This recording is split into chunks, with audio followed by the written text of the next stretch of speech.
Hi, everyone. Everyone. Hello.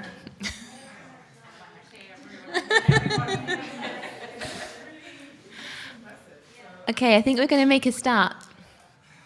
But, okay.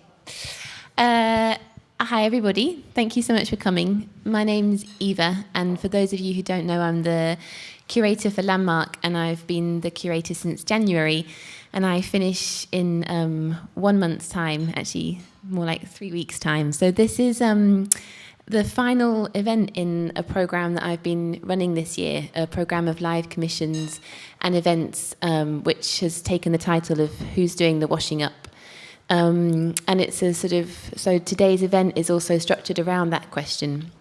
It's a question which I've been thinking about for a while, and it's come from working for a long time, thinking about practices of hospitality, of care, of collaboration, and now multiple panel discussions, books, essays, topics, talking about radical hospitality, radical care, radical institutional practices, but still not really asking the questions of who's doing the work to sustain those practices and institutions, who's maintaining those structures, and whose voices are left in and left out of those conversations. So the question, who's doing the washing up, has sort of taken a thread this year, and the space that we're sitting in today is a temporary radio lab sound studio space developed by 2 artists this week, Anton Kats and Maia Urstad.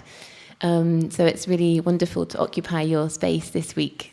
Anton and Maia both work a lot with radio and communication tools, thinking about who has a voice and whose voices are recorded and whose aren't. So they've spent the week exploring those themes together.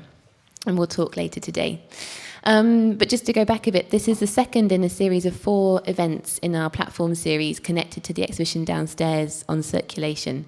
And the exhibition brings together 19 artists, curated by Steinar, who's sitting over there, and Axel Vida, who's the director. 19 artists who are thinking about circulation from lots of different angles, from technology, distribution of economy, distribution of knowledge, engines, multiple different aspects. And it's a really epic exhibition, and if you haven't seen it yet, it's on until the 13th of January.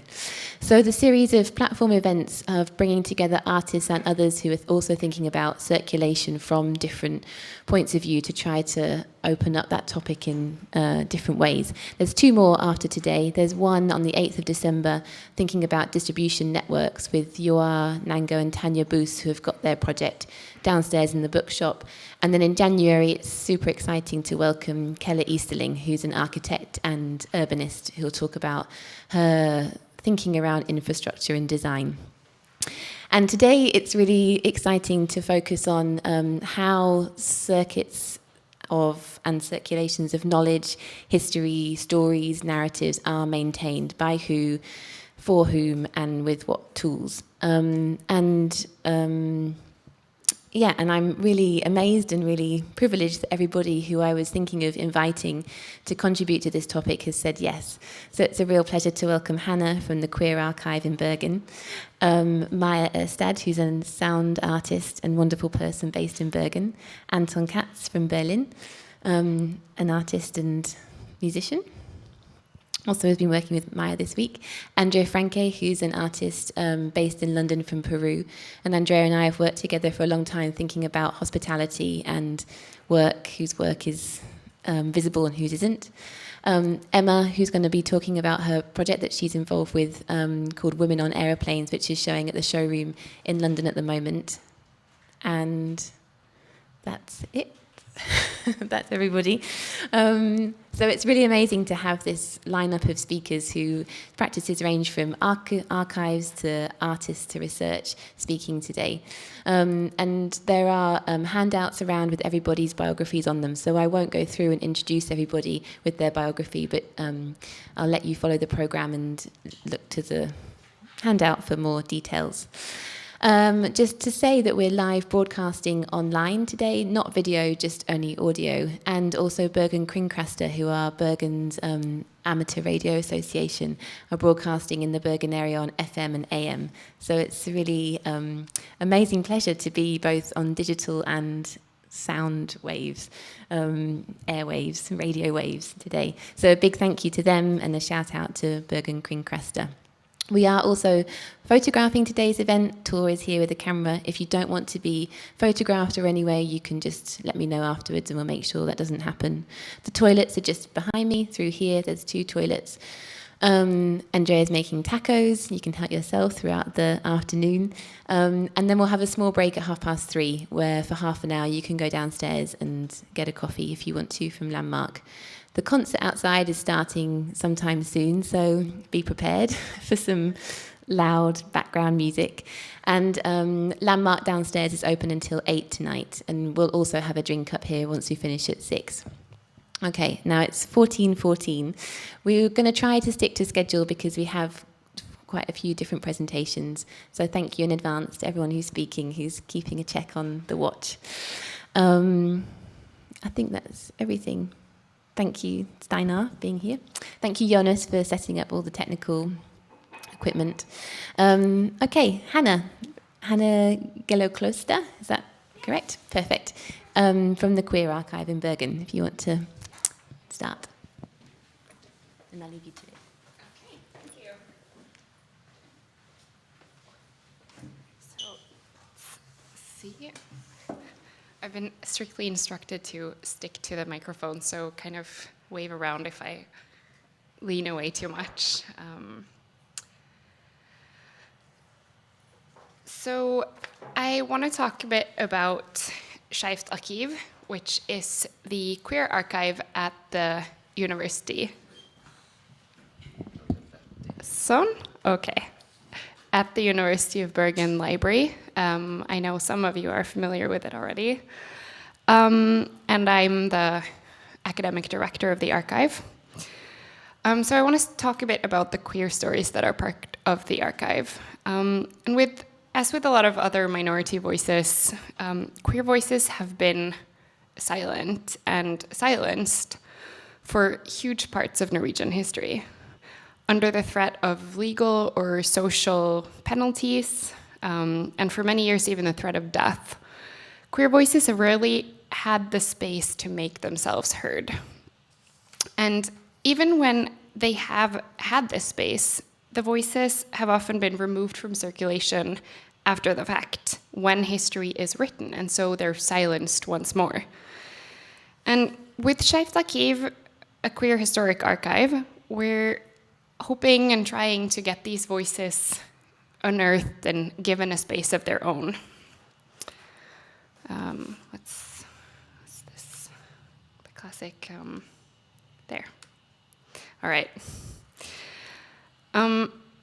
Because so many of the stories told about queer lives through history are told not only by others, but also in a mostly negative context of sins, of law and crime, of medicine, science. Giving a voice to the queer past can be particularly challenging, but also for these same reasons, it's particularly important.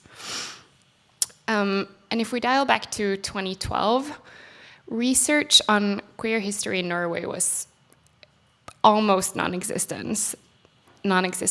There were a handful of really good master's and PhD theses, a couple of books, but nothing really major. And there had also been no serious public effort to preserve, collect, document queer history in Norway.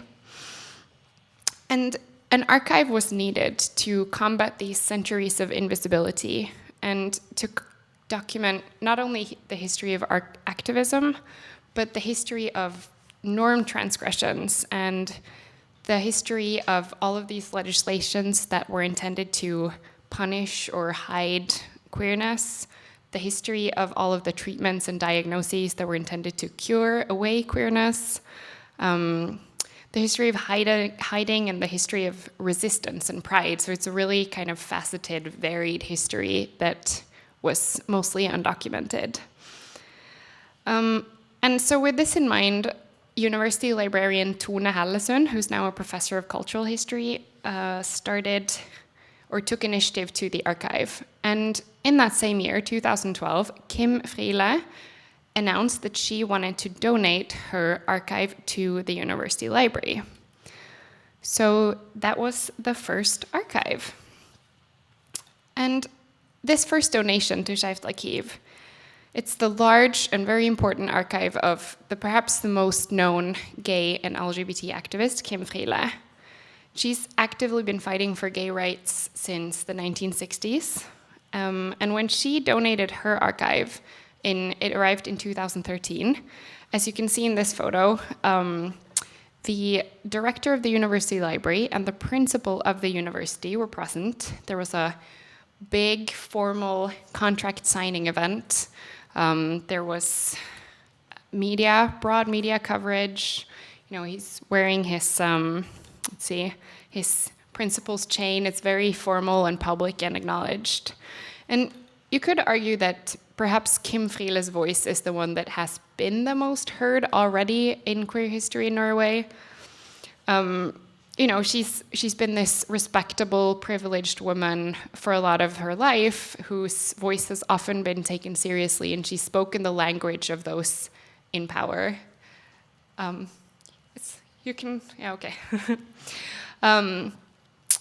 But all the more important, because when an event like this is taken so seriously and shown so widely, it sends a really important signal to queer persons all over Norway, and hopefully outside of that too, that this history is something to be collected and preserved and celebrated. And it's the University Library of Bergen that's going to do that, and they're really thrilled and happy and take it very seriously. And this kind of effect, I think, was also achieved, and a lot of the same sentiments were echoed when the Storting announced in 2016 that they wanted to permanently fund Skeivt Arkiv. And a collected Storting stood up there and said, this history is important, and it's a public responsibility to take care of it. So after receiving Kim Friele's archive, the next step was to build a website, or first to build the collections. And to build the collections, it was important to kind of be present and visible in all kinds of queer communities. Because even though this big reception had been had, most queer people still had the impression given to them by decades of public ignoring that queer history isn't really important, it's not worth collecting and preserving. So we worked really hard to be present and communicate with those who actually create the history, because we kind of take it in, but we have nothing to collect if the people who create it don't take care of it and keep creating more history. And research has really shown that to collect minority archives, you have to have a very active collection policy. Minority history isn't going to just collect itself in the same way that a lot of majority history does. So we've been collecting now for 5 years, and we collect anything and everything that can tell us anything about queer history. VHS tapes, books, obviously physical archive documents, t-shirts, drag costumes, little pins. We just received a rainbow soap and a rainbow bow tie and a guitar. And these are all just incredibly valuable to tell us what a varied and broad history it's been. Because so much of queer history has never been written down, and I'll come a bit back to why that is, we've also collected and still actively collect written stories. So on our website, anyone can submit an anonymous queer history. It can be anything short or long about your experience with being queer or a queer event or happening, what you think about your identity. I really want to take a moment and encourage everyone to do this, and encourage your friends and family and anyone who has anything to say about this, because it's so important to document much more widely than what has actually been written down and what's already in circulation, as it were. And yeah, we don't get a lot of these stories in at the moment, but I really hope that people will keep doing this. And to kind of further on that, we also have 2 full-time staff, a videographer and a journalist, who travel all around Norway and interview queer and LGBTQ persons, mostly seniors, but also all kinds of activists. And also we try to get hold of people who've just lived queer lives without necessarily being activists too, so we can tell a much broader history than what's being documented physically in the archive. I'm talking myself out of my notes. So we've collected over 100 interviews so far, and they're all between 1 and 5 hours. So they're this fantastic repository of queer history, and obviously with some of the oldest people we've interviewed, they've been in their 80s, and they tell of queer environments, milieus, like traveling to other places in Europe that isn't documented in writing anywhere, we're pretty sure. So it's just a fantastic resource. So once we collect all of this history, that's all very well and good, because it needs to be taken care of for the past, the future. But one of our key mandates, in addition to collecting and preserving this history, is actually to make it available not only for those who actively seek it out, but also to make it available for everyone as a part of our common history. And because queer history has largely been invisible in the public sphere in Norway, we really have to work as widely as we possibly can. And obviously me being here is part of that agenda. We work with conveying queer history online on our website, skeivtarkiv.no, where we publish digitized archive materials, we publish short excerpts from the video interviews.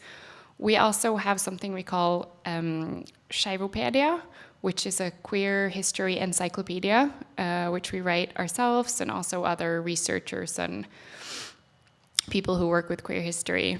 And that's again to combat the almost complete lack of information about queer Norwegian history that was on, for example, Wikipedia.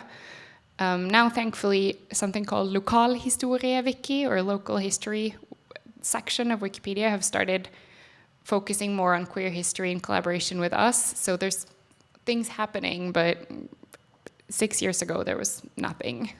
And the one person we know who tried to put things about Norwegian queer history out there on Wikipedia, they were just constantly rejected because they said, you have no sources, but there are no published sources. So then you're just trapped in this kind of lock of, you can't get out there because you don't have the published power structures behind you to kind of validate this history. And that's, again, something that we're trying to establish by just publishing as much as we can on our own website, so that people have a source to link back to and say, no, look, this information is valid. We also do a lot of communication and formidling and work in public or in person. We travel around to all the different Pride festivals. We have panel talks about queer history where different activists or people can talk about their engagement. We also talk in general about the archive to just lift kind of the information about the existence of the archive. We've also hosted a few conferences and seminars, notably one where we invited a lot of activists from different parts of Norway and different sectors of queer activism to come and tell us what do they need from Norway's queer archive. what do they need it to be, so that we can take that into our work and make sure that we serve everyone in the right way. We also have, the past year especially, worked to encourage the wider cultural sector, like archives and museums and so forth, to really embrace queer history as part of all of our history, that it's not just this narrow, separate part of history that belongs in the queer archive and shouldn't be visible anywhere else. And part of our work with that is this exhibit that is still standing up at the University Museum, which is called Skeivt Arkiv, or gay clubbing. And it focuses on queer nightlife in Norway and in Bergen from 1950 till today. And it's just really fun to have that exhibit in the University Museum, which is a history museum that a lot of families, a lot of people go to see just, on a regular basis, and kind of stumble across this massive exhibition with a disco ball and lots of photos of drag queens and drag kings and party exhibits and things. And mostly we've had like one or two negative feedback from moms with boys who didn't want their boys exposed to this. But that's happened twice in 2 exhibits over a total of 8 months. So I think mostly people just think it's really fun that it's there and really unexpected. So I think that's everything that we could hope for. And also, just in terms of museums and archives, I think it's extra important that queer history is visible in general in public archives and museums, because that's really where all of our history is told in the public sphere. And if queer history isn't included in these institutions' storytelling, it's like it never even existed at all. And so we've come so far in terms of equal rights, but I think in terms of showing that queerness has always been a part of the fabric of society, as long as people have lived and loved, we're not going to be done. So that's, again, one of these things that we're always coming back to say that, you can't just say, well, you have equal rights and marriage rights and this and that, aren't you happy? Because you're constantly telling us that queer people haven't really existed in the past, and you're not a natural part of our history and society. So that's really something that we've been focusing on in the past year with the Norwegian museums. And obviously, to have some history to tell, we need to do research. We need to encourage research. And we actually know of one master's student a couple of years back who told their supervisor that they wanted to write about queer history. And we're told, no, that's already been written, because somebody wrote a PhD on homosexuality and psychology in the early 1900s, so that's done.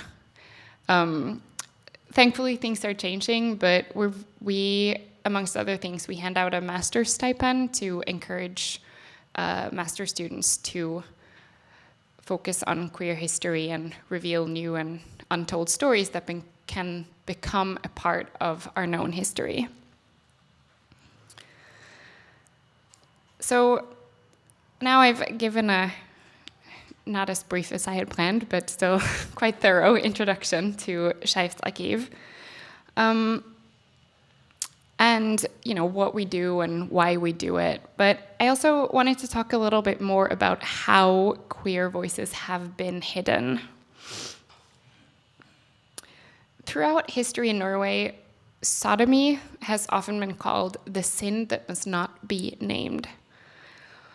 And massive public efforts have gone into keeping sexuality and genders that are outside of the accepted and often biblical norms, keeping them out of the public eye, and if possible at all, out of existence. Even though, as you see, acts against nature, which encompassed really any kind of sexuality that didn't directly lead to a child, to say it in the simplest way possible. Even though they carried the death penalty in Norway from 1170 until 1842, we currently don't know of any cases where someone was sentenced to death for same-sex sexuality in this whole period. And part of this was just due to a reluctance to even mention the existence of sodomy or acts against nature or homosexuality as we know it today, any queerness, to just keep it as much as possible under wraps. In one case in 1693, which I'll return to, a man was found guilty of, well, he was tried for having committed acts against nature, but actually they ended up sentencing him for committing the sin that must not be named specifically, so that they didn't have to tell or note in the court records what the case was about. And in 1802, a bishop in Bergen was kind of rallying against the moral decay of society, and he said, you know, there are all these books written against sodomy, but it might not even be smart to read them. Maybe even reading a book against sodomy is too much exposure to this sin. So that kind of tells us something about how hard society and the public has worked to keep this hidden. And the first case of same-sex sexuality that came to Supreme Court or Høyesterett in Norway, that was a case that spanned 20 years. And it was 3 women who were accused of having sexual relationships. And they'd been doing this for 20 years, very openly.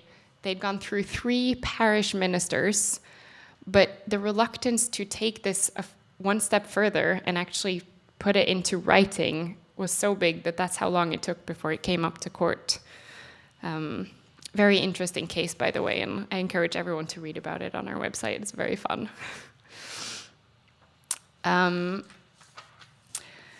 But ironically, it's actually in large part thanks to all of these efforts to keep queerness out of the public eye that we even have sources to queer history way back. Because it's, as I mentioned right at the start, it's medical journals, it's court records. That's where we find really the traces of queer history once we get before, well, really 1950, but especially before 1900. And you could say, okay, the queer history is there in these sources, but they're not exactly easily accessed. You need lots of time to research them. You need knowledge of these institutions. And so really these queer history, these queer voices are just locked away in the archives until we bring them out.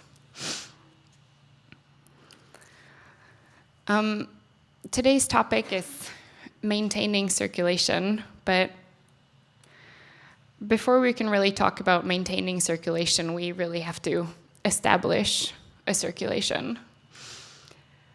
And for all of the reasons that I've been talking about, so many of the queer voices in Norwegian history have just never made it into circulation.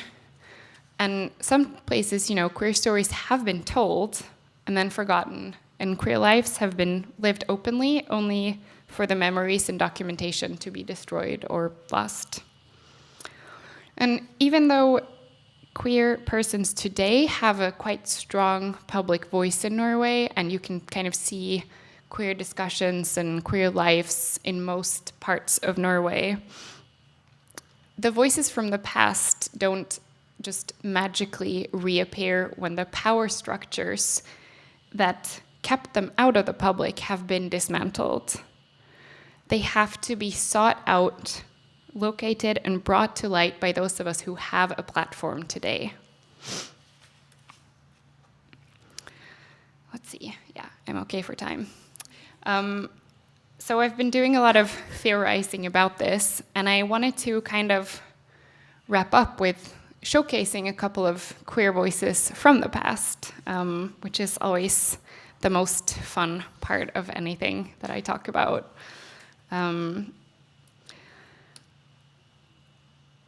So I'm going to start with a case that I mentioned in 1693. And I mean, it's fun. Obviously it's quite sad too, but you know, in a context of death penalty and not getting that, I guess that's positive. So a sawmill worker named Aron Åsulsen in 1693 was accused of trying or initiating, and I think in some cases succeeding, to perform oral sex and probably anal sex with other men. And somehow only he was complicit in this and not them, but that's a whole other story. And he explained to the court that if he didn't do this, if he didn't seek out sexual encounters with other men, he would shake like a leaf, or he would thrash around like a fish. And this is all in the court records.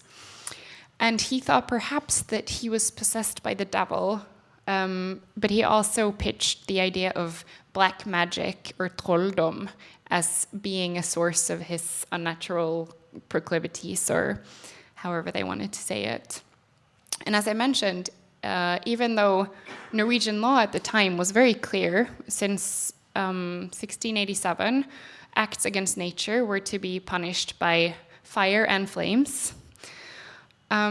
He wasn't actually sentenced to acts for committing acts against nature. He was sentenced to whipping and made to leave Kragerø for good, banished, for committing a sin that must not be named.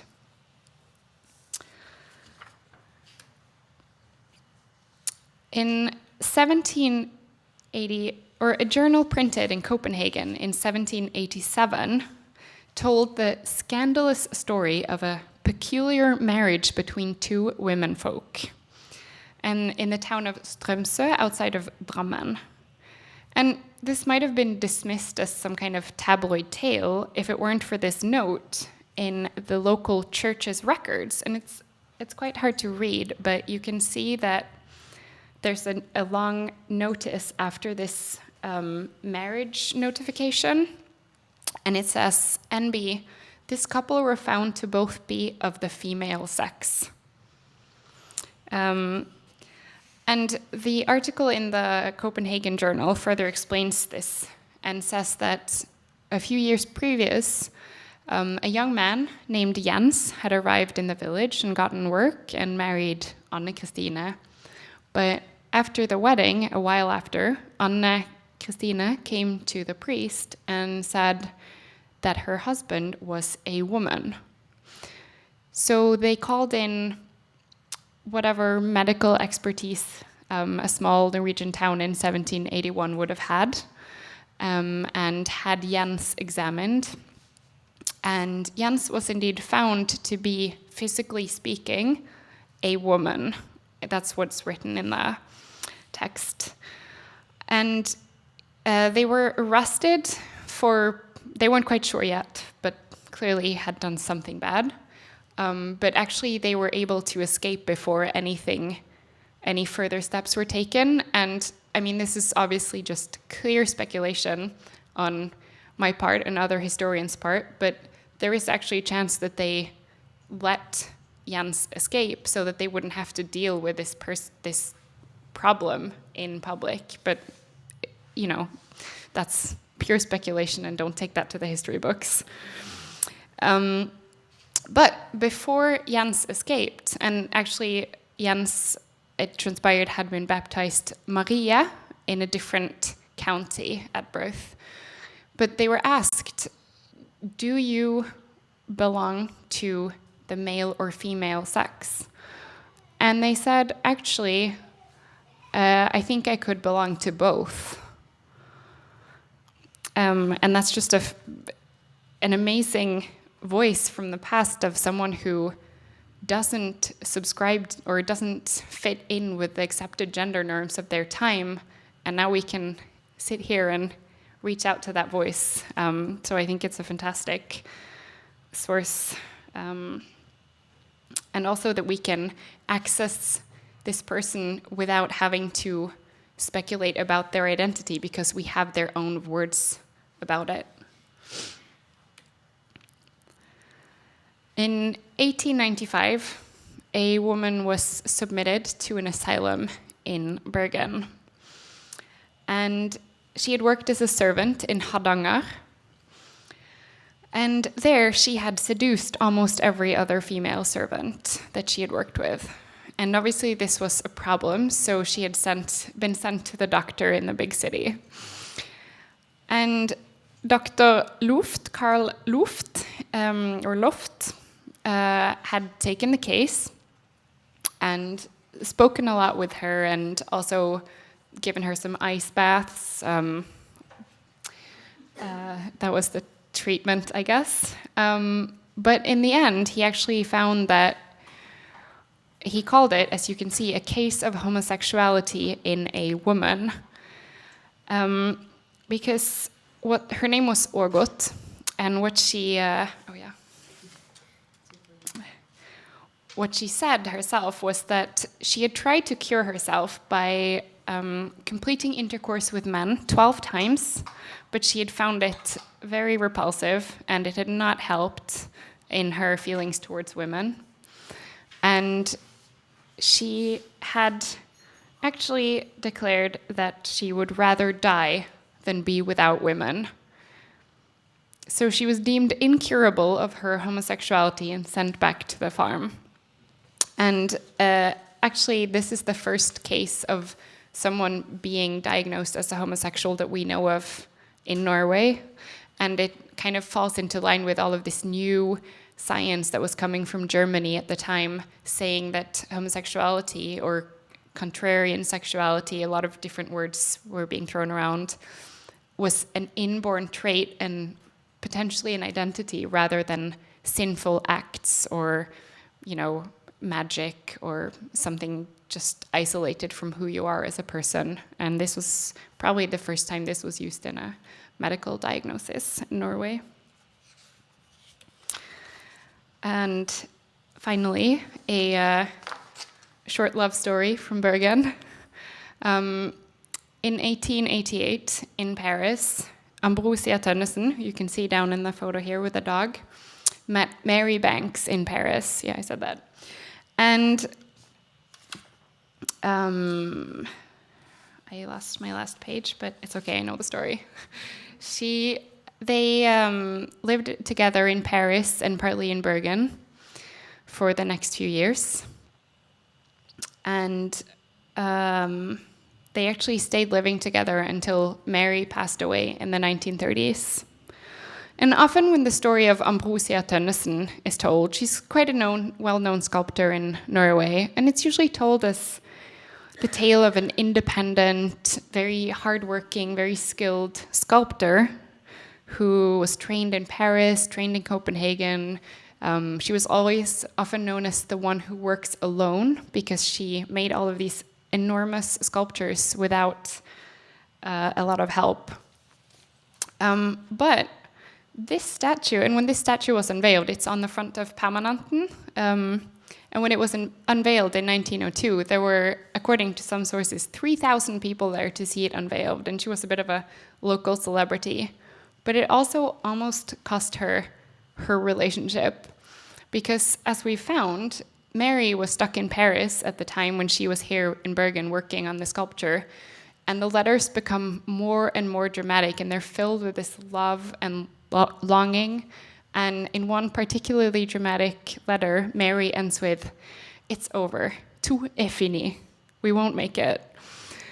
And they did, and they stayed together until 1930. But it's just an example of something called a Boston marriage, with two women, often of an educated or higher social background, living together. And even though they were considered completely harmless at the time, these relationships, we now know about some and speculate about some that they were much more than just friendships. They were lifelong partnerships, often could be sexual, they're just much more than what we think of as a friendship today. And they were really hiding in plain sight. I went a couple of minutes over, but thank you so much to Eva for organizing, and to all of you for listening and let me have a platform for talking about these queer voices. And Skeivt Arkiv's work in bringing these queer voices to life. Thank you all.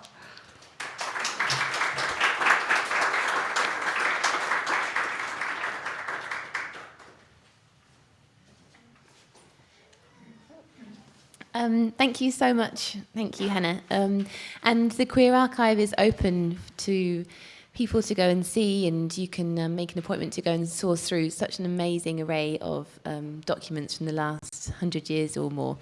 Thank you so much. Maybe if anyone has any questions, we'll save them until after Emma's presentation. Then we can kind of go into the break and ask questions together. Do you want to come up, Emma? So maybe while you're getting sorted, you can move over here. I'll just say that Emma Wolukau-Wanambwa is an artist and also a fellow at Bergen University, and is also taking part in the Bergen Assembly next year. And I've only just met Emma through putting together today, but have read the articles that you're putting out in these amazing newspapers now. Yeah, and thank you, Annette, who's also part of the Women on Aeroplanes project, for being here from Trondheim. Okay, Emma, the table's yours.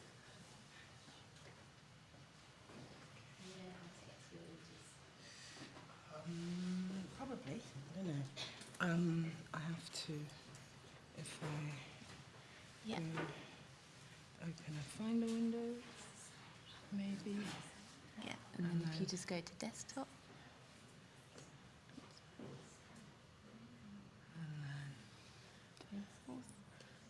24th.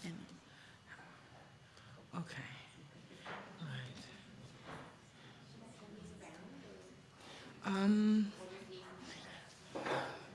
Yeah, well,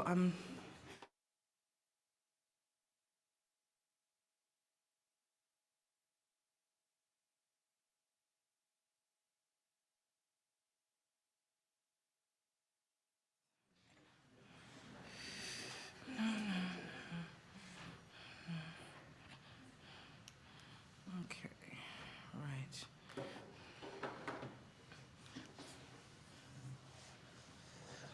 Okay, let's think, which is a good image to start with.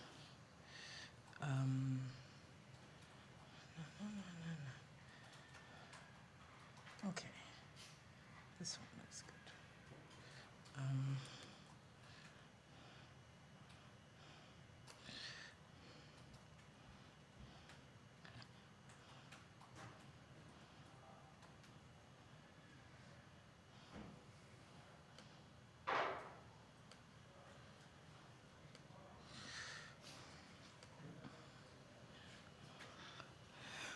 Okay, so first of all, thank you very much to Eva and to Bergen Kunsthall for this invitation. And it's also on a personal level. It's also really nice to finally have a chance to talk about what I'm doing in Bergen, given that I work here, have kind of worked here on and off since 2015, but have this weird, ghostly, never here presence. So thank you very much for the chance to make this presentation. Eva, can you remind me how much time I have? She's not here. Okay, it's something like 40 minutes or so, yeah? Okay, so I try to keep this, I always talk too much. And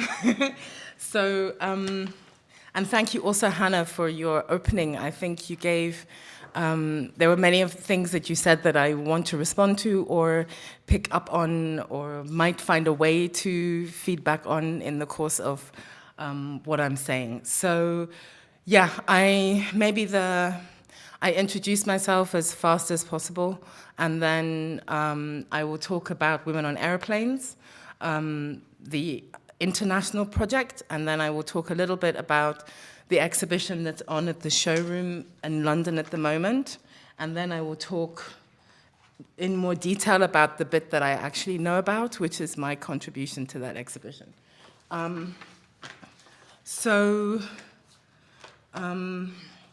one of the things that's really been exercising me in my work for a long time, I can now see, is the question of the questions of how we know, where we know, what we know, particularly about people and things that we consider to be I suppose a normative we would consider to be culturally or geographically distant from us, and how does this information become authoritative? So in some way, in another, I have been thinking around questions of historiography for many, many years, and particularly the role of, I suppose, popular culture, and more specifically, the image and art in those processes. So, I mean, for example, I'm going to not talk about it because if you want to later, you can read about it a bit more in the In-Flight magazine. But one of the things that really interests me, particularly, for example, is public statuary, public memorials, which are most people's most ubiquitous encounter with art. People who don't go to art galleries, but you will walk past a statue at some point. And there is always, in most cases when these are statues which are commemorating historical figures, I can just see one behind your head over there, I don't know the name of the man, but he's really tall, is that there's a huge amount of sort of civic bureaucracy and politics that goes into deciding which figures get to have a big bronze statue in the middle of the city and which one and who doesn't, and the fact that these things are meant to be there in perpetuity. So I think they're very strong indicators culturally of the particular historical priorities of a certain society. I mean, and there's also, as we've seen in the last year or two, particularly in the US and I suppose before in the late 80s, early 90s, a very interesting set of politics that emerges around the processes of demolishing or removing public statuary as well.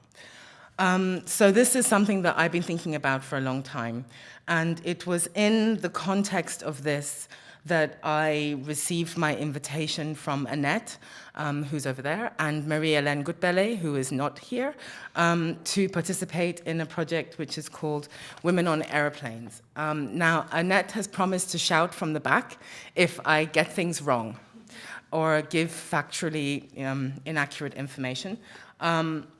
But please also say if I'm speaking too fast. It's the privilege of a native speaker. You sometimes get a bit fast. Is that the historical antecedent of Women on Aeroplanes is an exhibition and research project, as I understand it, that was called After Year Zero, which I saw at the House of World Cultures in Berlin in 2014. And this was an exhibition that was, as I understood it, looking at the moments, the movements that resulted in the independence for former colonies and their aftermaths. So kind of after year zero being the year of independence, and what created the year zero and what happened afterwards. And in the reflections of the curatorial and research team afterwards, there arose the question of how come so few women appeared in this. In our how come we focused on so few women in this project, even though evidence seems to suggest or might suggest that women were very active parts of anti-colonial and Pan-African movements. And it was from this that the project Women on Aeroplanes came into being. And it's a project that has had iterations in Berlin, London, which is the exhibition I'm going to talk about a bit more in a second. There's an exhibition that's happened in Poland. There's one whole research strand which has taken place in Lagos this year as well. And there's possibilities, there still seem possibilities that this exhibition is going, on this research/exhibition project, is going to evolve. The way that I articulated, I think, when writing the blurb for Eva, was that it wasn't just about the role of women in in the political movements, but the political struggles, but also in the avant-garde cultural movements that accompanied and sustained those struggles. Because there's a very, very close relationship, certainly in fights against colonialism. There's a very clear sense that this has a cultural dimension and historically had one.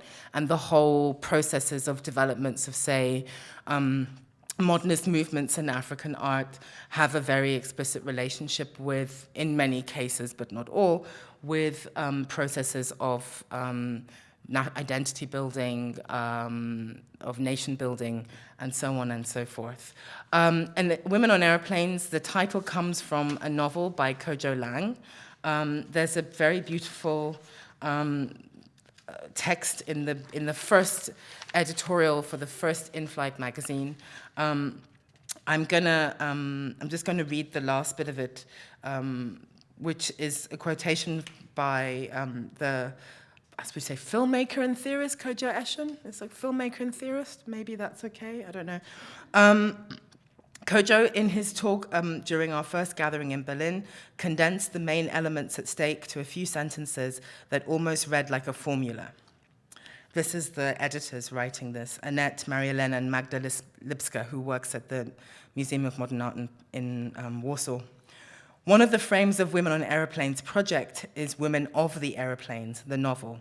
Women of the Aeroplanes is Bernard Kojo Lang's second book, written in 1988. It's a science fiction novel that puts pressure on the conventions of science fiction. In Lang's novel, qualities, predicates, attributes, none of these things are possessed by a person or a self. They move around and do things. A predicate that moves out of its place, that is one way of understanding the grammar of independence. For the French, independence was as unacceptable as a Moroccan girl pilot. The idea of a girl pilot is as upsetting as the idea of a predicate that is not in its place. So this is a very, very condensed, but I think quite beautiful introduction to the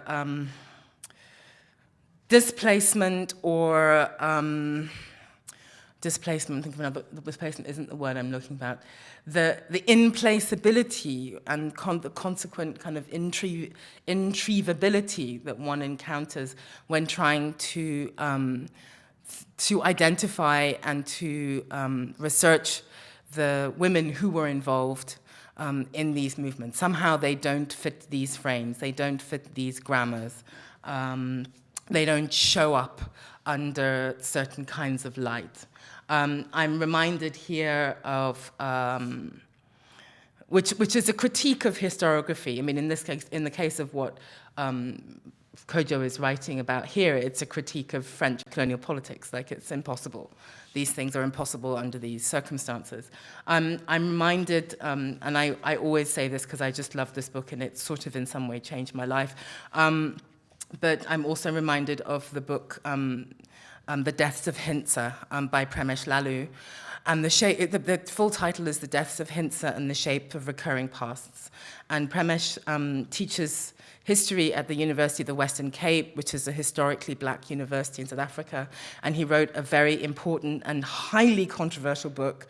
I think it was published in 2007, with The Deaths of Hintsa, which the central argument is that historiography, as we have inherited it in the academy, was complicit in the production and maintenance of apartheid. So if one is to write history after apartheid, one needs a different kind of historiography. There were certain kinds of things which could not be judged true, certain kinds of witnesses that were not believed, which were complicit in the production and maintenance of this system. The case study of the book is to do with what happened to the skull of Hintsa, who was a Xhosa chief, who was murdered in the course of a very specific and decisive battle that the British fought for control over the Xhosa people in the 19th century. But the thing that has always really stayed with me is that maybe we need another historiography, that to actually just to adopt the structures of storytelling, the criteria of what's true and what's not true, are maybe, again, will fail to find a place these figures, because the historiographical structure that we've inherited in some ways was structurally designed to exclude them. But this is a thing that kind of works at both ends, because on the one hand, it is important to, what needs to be thought about, a bit like Stuart Hall writes about in When Was the Post and Post-Colonial, needs to be thought about from both sides. So on the one hand, yes, one needs to critique what you might call official or mainstream or normative accounts of the past or the present. But on the same time, one must think at the other end of ways to dismantle, ways to destabilize that, and to try and think of other ways or other possibilities for recounting those stories and for passing them on. This also connects a little bit with what Hannah was saying before, because I was reminded when you were talking about, when you were talking of the Foucault essay, The Lives of Infamous Men, and he talks about how the only way that these criminals come to any kind of visibility is through their encounter with power, which is in and of itself problematic. So that, this is the only reason that we know about them is because they've had this negative encounter with the state. So yeah, and then the other person who comes to mind, so you can see I'm rambling off already, but the other person who comes to mind then is the American, I think you would call her a cultural theorist, and historian Saidiya Hartman, who has written a lot of very important essays and books in recent years. The most famous, the one I'm citing at the moment is an essay called Venus in Two Acts, when she's writing about, she's gone through the archives of slavery and is looking, and has been struck with a number of times that women slaves are referred to as Venus. And she's writing in this essay about how does one attempt to recover the story of these women from the archives of the men who enslaved, raped, and killed them. And she introduces a term called critical fabulation in the course of this essay as a possibility, as a license that one can start to adopt in a conscious manner to try and think about these women and their lives without being completely wedded to and beholden to the accounts of their oppressors. So yeah, just a few thoughts about that I thought they came to mind when you were talking that I thought would make really interesting. We can talk about them afterwards. Yeah, okay. So anyway, just to move probably slightly too swiftly on to the exhibition at the Showroom. The Showroom is a gallery, an art gallery in London that began life as an artist-run space in the East End and moved to the West End of London about 10 years ago under the directorship of Emily Pevick, who has recently become the director of the Rijksacademie in Amsterdam. Emily was the person who invited me, together with the Otolith Collective, which comprises Koja Eschen, who I've quoted, Angelica Sagar, and Hannah Liley, to come up with some new work for the London iteration of Women on Aeroplanes. In the middle of the year, Emily got her new job, and then we had this interesting interregnum, and then Elvira Jangani-Oze, who had been senior curator at the Tate and is still a senior lecturer at Goldsmiths, took over the space. And the exhibition, she did something which I think very few people do when they take over an institution. Usually, as I understand it, people let the old program run for a while and then decide to launch their own program maybe 6 months or 9 months later. But Elvira said, no, this is the exhibition that's going to open. So it suddenly became a really big thing, which was both exciting and absolutely terrifying at the same time. So the exhibition is there's three of us in this exhibition. There is the artist Lungiswa Tunta, Pamela Fatsimo Sundström, and myself.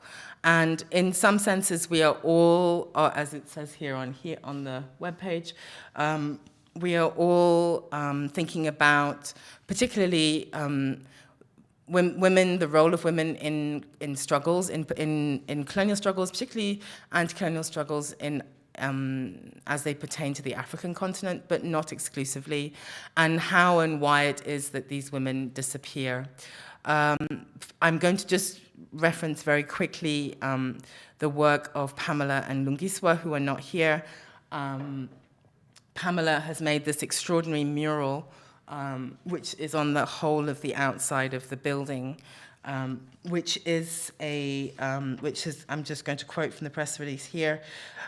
She, in protest against apartheid, the writer Bessie Head exiled herself to the village of Serowe in Botswana, and the mural is of a landscape of this village to which she exiled herself as an act of protest. And on top, or on the text on which is superimposed on to this landscape is, "I am building a stairway to the stars. I have the authority to take the whole of mankind up there with me.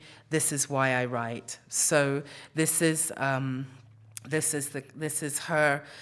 The piece is called Exalt BH, and in that part of London, particularly, especially this time of year, it's the most inspiring thing to walk past, I have to say, and I think is a very good memorial to the efforts that Bessie had made. She wrote many books, for those of you who don't know, none of which were really taken on as part of the kind of cultural ammunition against the apartheid regime, which I think is quite an interesting one that we'll be talking about more in the public program at the showroom in a couple of weeks. And Lungiswa, I think, this is a little bit more detail of the mural. And I'm going to just skip over that for the time being, and then come to Lungiswa. Lungiswa has made a really beautiful and incredibly delicate installation down this corridor, which consists of barbed wire that has been hand-wrapped in cotton, combined with these very, very delicate drawings. I wish I could zoom in, but I don't know if I can. Is that possible? Oh dear, we might not be helping ourselves here. Yeah, these very small and delicate drawings, which are somehow deconstructions of the kind of European forms of musical notation. And it's a piece that she developed during a residency that she did in London. She thinks of it as a garden of exile. This is what she describes this installation as. And it's connected to a series of works on paper that use the structures of sound and song and reflects upon their use as modes of resistance in response to structures of violence in South Africa, which is where she comes from and where she grew up. So she was talking, I remember when she talked about this work, about the importance of song and of music as a form of sustenance for communities living under apartheid, but also migrant diasporic communities from South Africa, and also how these sorts of musical practices were not necessarily captured or capturable within, say, European forms of notation. So this work is on at the showroom now until the end of January for anyone who happens to be in London. And I brought the press release and also, I don't even know if it's even useful, but there's also like the plan of the space that's also here. So yeah, now I'm gonna use the rest of my time, hopefully with a degree of technical success, to talk a little bit about Amy Ashwood Garvey. Now, the first thing I want to just do is, she's not here and she probably won't ever listen to this, but is to say thank you to Dr. Nadia Swabi, who has just quit her job at the School of Oriental and African Studies in London. And Nadia wrote her master's thesis on Amy Ashwood Garvey, and she also wrote an article for a journal, the title of which I've completely forgotten suddenly, which was called Diasporic Social Spaces, in which she wrote about the activism. She argued that part of the activism of Amy Ashwood Garvey, I'll talk more about who she is in a minute, was not simply that she was an intellectual and a political thinker, but that she focused on providing and developing spaces of hospitality. So she, one of the important things she did in London, for example, from the 1920s, was to set up hostels at a time when people of color were finding it very difficult to find places to live in the city, particularly students, because no one wanted a black person in their house. So she worked very hard to set up hostels and also later social clubs. So, for example, the Florence Mills Social Club was the most famous one that was set up at 162 New Oxford Street in the centre of London, which was which is called Florence Mills after a famous American singer, which was a restaurant, it was a place to go dancing, and it's also a place, if you look into the history of Pan-Africanism, it's also the registered address of almost every major organization that was active in the 1920s and 30s, and her name is always on the title head as the secretary, as the president, as a co-founder. Now, the restaurants would obviously try to feed people cheaply. They didn't make money there, which weren't very good at making money. But the argument that Nadia puts forward in this essay is that actually these kinds of political struggles aren't just about writing pamphlets. They're not just about making very, very grandiose speeches, but actually there needs to be a space where political organizing can take place, and there needs to be a certain amount of sustenance, physical sustenance required in order for that work to continue.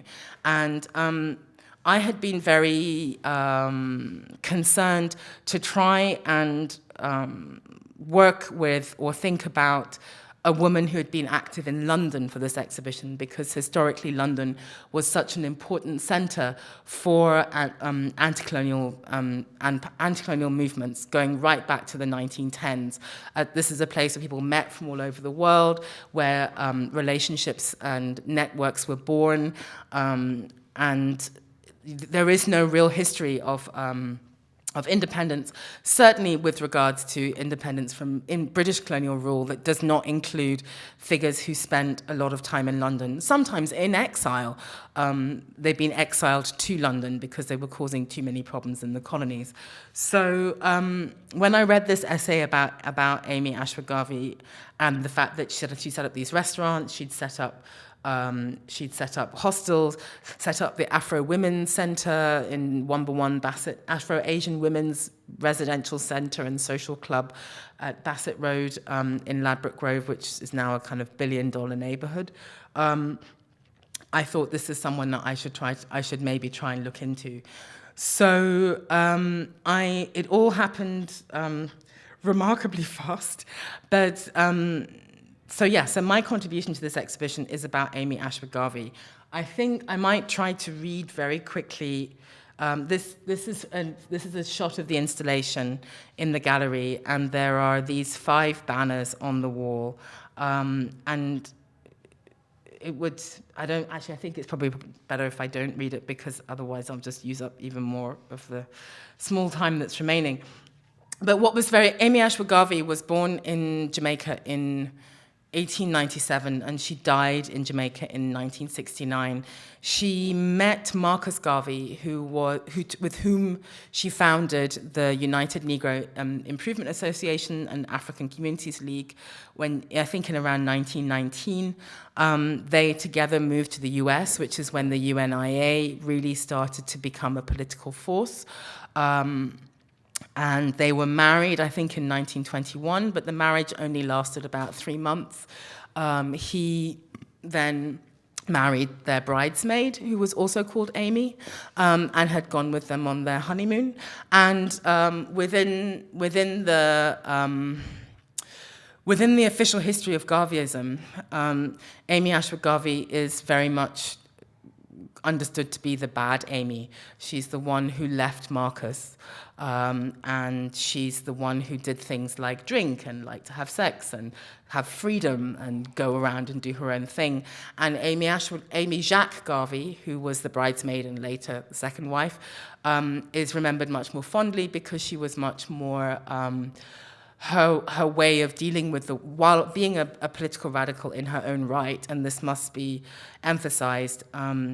she was much more socially socially conservative and therefore compatible with the ideals of womanhood that were such a huge part of the Garveyist movement at that time. And Amy Ashwood broke up with Marcus Garvey, who then died in, I think, 1940 or 1941, and then went on to have this completely extraordinary life. She was she must have been one of the most well-traveled women of her generation, and she was certainly one of the most well-connected political activists of her time, and this spans movements in the US, movements in the UK, movements throughout the Caribbean, movements across Central and West Africa. She was also heavily involved in the civil rights movement in the UK, so not only in anti-colonial organizing, but in actively fighting to improve the conditions for diasporic Africans, diasporic Asians, who were living often in very difficult conditions in the UK at the same time. She had this extraordinary life and died in abject poverty in 1969 in Jamaica, and has so far had just 2 biographies written about her. They're both here. The top one was written by a man called Tony Martin, who died quite recently, who was a historian at Wellesley College, and is considered to be one of the 2 authoritatives on the history of the Garvey movement, and he really doesn't like Amy Ashwood Garvey because she's bad, because she left Marcus Garvey, and all of these things. The other one was written by a man called Lionel Yard, who died in, I think, 1987, who was from, I think, Panama, and then had settled in the US. And he says that meeting Amy Ashwood Garvey changed his life. And he worked very hard over many years to try and get together this book, and there's a whole story associated with this book. But just to kind of explain my work documents very badly, and it's really difficult to explain this exhibition just with a few pictures. But I'm going to try and see if I'll pull up some, and then I'm going to try and do 1 or 2 brief examples, and then I think that's probably me. So let's see what this produces. So, yeah, I mean, this gives you more or less an overview of the space. There's the banners which are on the wall, and then there are a series of kind of desks or stations which I designed. There's sort of various different looking ones. Let's see, what else can we see? There's some that have kind of weird angles that go off in strange directions. This is from above. Maybe that's a little bit more coherent. And what I've done, my approach has been to use the gallery as a temporary repository for all the material on Amy Ashwood Garvey that I've managed to gather so far, which has been a case in large part of, because there is no Amy Ashwood Garvey archive. There isn't one. There are the papers that were in her possession which she died, which were in the National Library of Jamaica. There is a folder of papers that were donated by a woman called Thelma Rogers to the University of the West Indies. She was a close friend of Amy Ashwood Garvey and spent a lot of time with her when she was in London, setting up the Afro-Asian Women's Residential Club and Social Club. And but a lot of it actually involves ferreting through Marcus Garvey archives, because people are only really interested in her because of her connection with this man, Marcus, to whom she was married for 3 months. So it's been a case of going through a lot of different archives to try and find the material that relates to her and bring it together. One of the things that becomes then also clear in that process is that by learning about Amy Ashwood Garvey, I then learned about so many other women.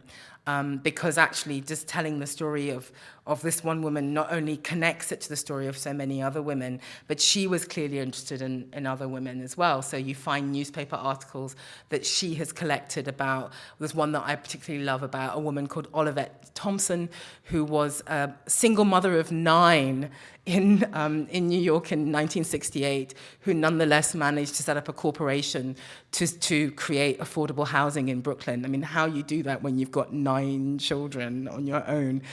But this is an article that Amy Ashwood Garvey had in her collection when she died. So I learnt about all sorts of other women along the way and encountered images of other women that I wanted to include. So the archive space, exhibition space, doesn't exclusively talk about Amy Ashwood Garvey, but what I have tried to do, in addition to making all of that material available, that's what's in all of these folders that you can see everywhere. Like there's one here, and there's one there, and then there's loads of them over here. What I've also tried to do is to draw attention to, or to extrapolate, moments that I think are indicative of how someone like Amy Ashwood Garvey disappears from mainstream historiography, bearing in mind that actually the histories of the Pan-Africanism and anti-colonialism are themselves already marginal histories in relation to what's mainly taught in what's taught, or what one would consider sort of popular or common knowledge in the West. So one example I'm just going to talk about quickly now of how a woman like Amy Ashwood Garvey disappears is here. I put this together on this one table. Now I went to the Schomburg Center in New York. Schomburg Center is the Center for Research in Black Culture, and historically a really, really important repository of archive material about people of color in the US. And I went there because they had what seemed to be the only video ever of Amy Ashwood Garvey being interviewed, and I was really keen to see what she sounded like and what she looked like. And the database entry, which you can see a little bit here, says it's a tape that actually contains interviews of both Amy Jacques and Amy Ashwood Garvey, so wives numbers 1 and 2, and it says that the dates of or locations of the interview are unknown, and the interviewers are not identified. Now I watched both videos. But it was clear from looking at the Amy Ashwood Garvey interview, which is about Marcus Garvey. It's 1968. It's years before she died. It's actually a very boring interview because it's clear that she's quite tired of talking about her ex-husband when she could talk about so many more interesting things. But it was obviously made under... it was clear that it had been made under television conditions. It has very high production values. You can see that the sound quality is good, and that there's even a flash up of some kind of TV logo. And so I thought, we must be able to find out like where this thing has been on TV somewhere, surely. And then when I went to Jamaica, in the National Library of Jamaica, I found this poster that Amy Ashwood Garvey had. She visited the US in 1968 and was also trying to get paid jobs to speak, get paid as a speaker. So she made this kind of promotional brochure, which is built around this article about her that appears in the New York Times. And in the corner, let's see if I can zoom in, if it will let me. I've got 2 minutes. It says, look for her on Like It Is, ABC TV Channel 7. So I wrote to the Schomburg, and I said, where's the minus on this keyboard? Here we go. And I said, hi, I think I know where this interview took place. It's not a mystery, because I looked into it, and Like It Is turns out to be possibly one of the most important, thank you very much, Eva, possibly one of the most important television programs for the Black community in all of American US history. And its presenter was a man called Gil Noble. And there doesn't seem to have been a single important cultural figure in all of, since that program started, who was Black, who was not interviewed by Gil Noble on Like It Is. And it's still such a popular program that if you go to the ABC website, this is the name of the broadcasters, they actually say, please stop asking us for copies of videos of these interviews. Like, we've had enough, like, stop it, just go away. They must be somewhere else. So I watched this video again. It's definitely Gil Noble. So this is definitely Amy Ashwood Garvey being interviewed on the most famous Black American television program of its time. And I wrote to the Schomburg and said, hi, I think I know where this interview comes from. And here, I found this document you talked before about having documents to be able to prove that history's happened. Here, there's this thing. She was on Like It Is in 1968, and here's the date. And the curator wrote back and said, thank you, we'll definitely look into it. And weeks passed, and I saw nothing changing on the website, on the database at the Schomburg. And I found a newspaper article which said, Like It Is going to be repeated. And it says, containing exclusive interview with Amy Ashwood Garvey. And they still haven't updated the database. Now, this is one really small thing. But Gil Noble is such an important figure in the history of Black American culture and politics. This database, the failure to include this in the database means that nobody who ever researches Gil Noble will ever also know that Amy Ashwood Garvey was was one of his interviewees. That connection is never going to be made. It's a very, very small thing, but it's an example of how sometimes by design, sometimes people just don't care enough, or it's not a big deal, certain kinds of people who are present, certain kinds of connections result in certain people falling or disappearing from histories. I know I have to end now, so I'm trying to just think of one note to close on. Maybe, let's just have a think. Maybe is to talk about, I think maybe this is, let me just think, Claudia Jones, is it in here? Yeah, is to talk, this is the image I forgot to put on. I discovered too late that I forgot to include. This is a close-up of the exhibition is full of me writing on stuff, so it's not just the material that's there, it's also me writing, annotating the material as I go along. This is a photograph that was taken probably at the Afro-Asian Residential and Social Club in Ladbroke Grove when Paul Robeson, the very famous communist and civil rights campaigner, was in London. And it's a photograph. It's quite an interesting one because it says, it's in the archive of Lionel Yard, and it says Claudia Jones, Paul Robeson, Amy Ashwood Garvey, Eslanda Good Robeson, who's his wife, and two unnamed white people. So it's not often that you get that combination. Usually it's the Black people that are unknown. But what really struck me, I don't know who knows about Claudia Jones, she was also expelled from the US as a result of the McCarthy treason trials. She was a very, very active communist. She moved to the UK, became a very, very powerful civil rights activist and campaigner.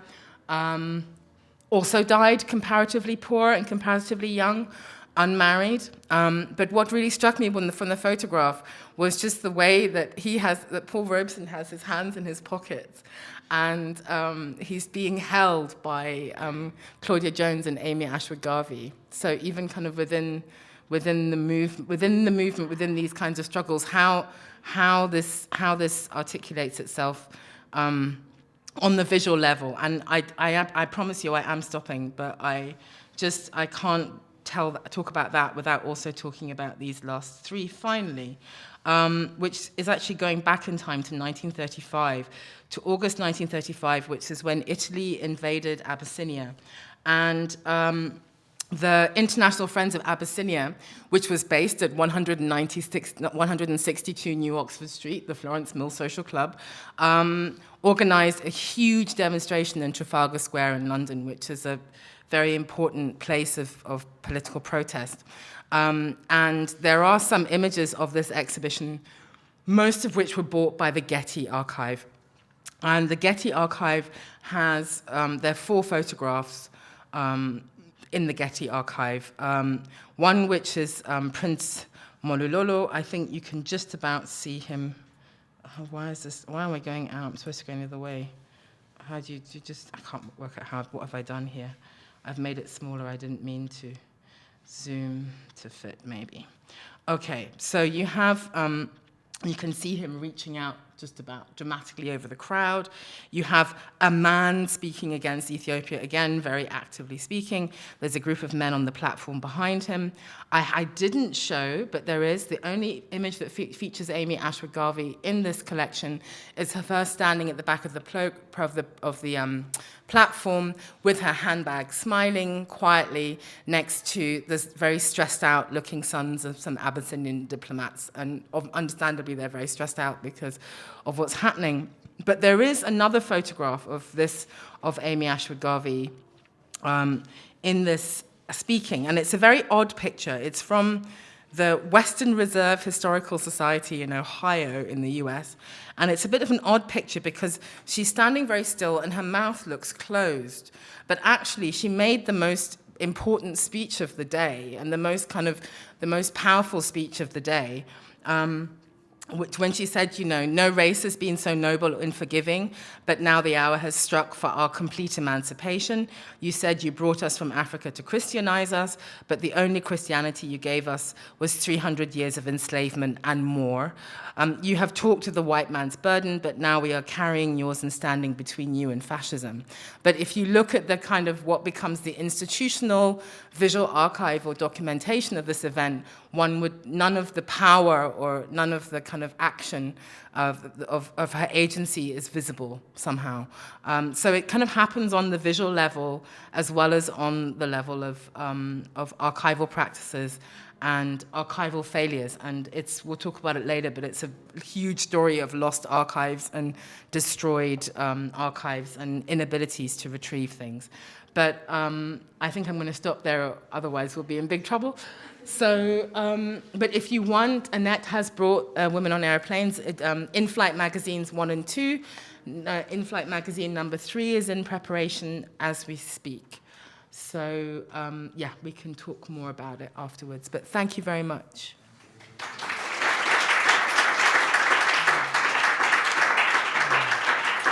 Sorry. Trying not to rush. No, it was amazing. Thank you so much. Now we're going to just have a half-hour break, just to kind of rest. Andrea and I will keep making tacos. You're welcome to join us. And also Landmark is downstairs if you want to have a coffee. And then we'll start back at 4 o'clock. And Anton and Maia, who have been working here this week together, will both introduce different projects and parts of their practice. And I just wanted to say thank you to them because this afternoon is sort of inserted in their week together. So thank you for letting us be in your space. Okay, thank you so much, Hannah and Emma. Thank you.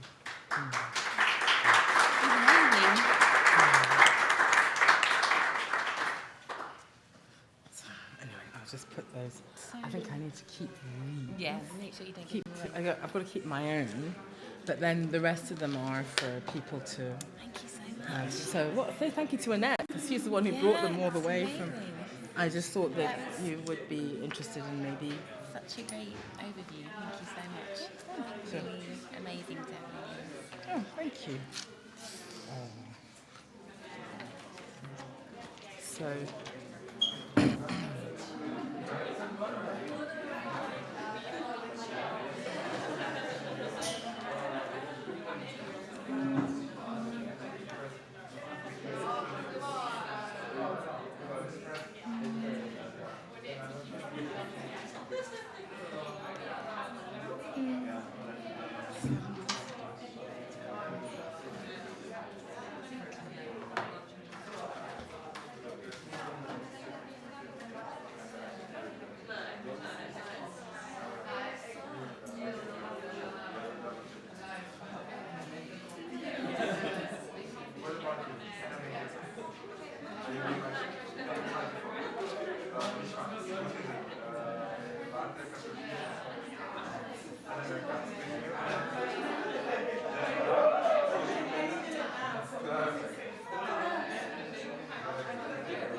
Thank you so much. Yes.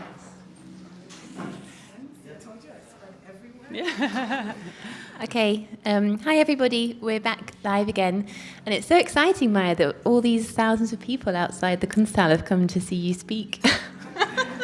Whoa, that's really nice. The crowds are gathering. I just wanted to say welcome back, and just to introduce Maia Urstad again, because it's such a huge privilege to have been able to work with Maia this week since meeting you in Bergen in April for the first time.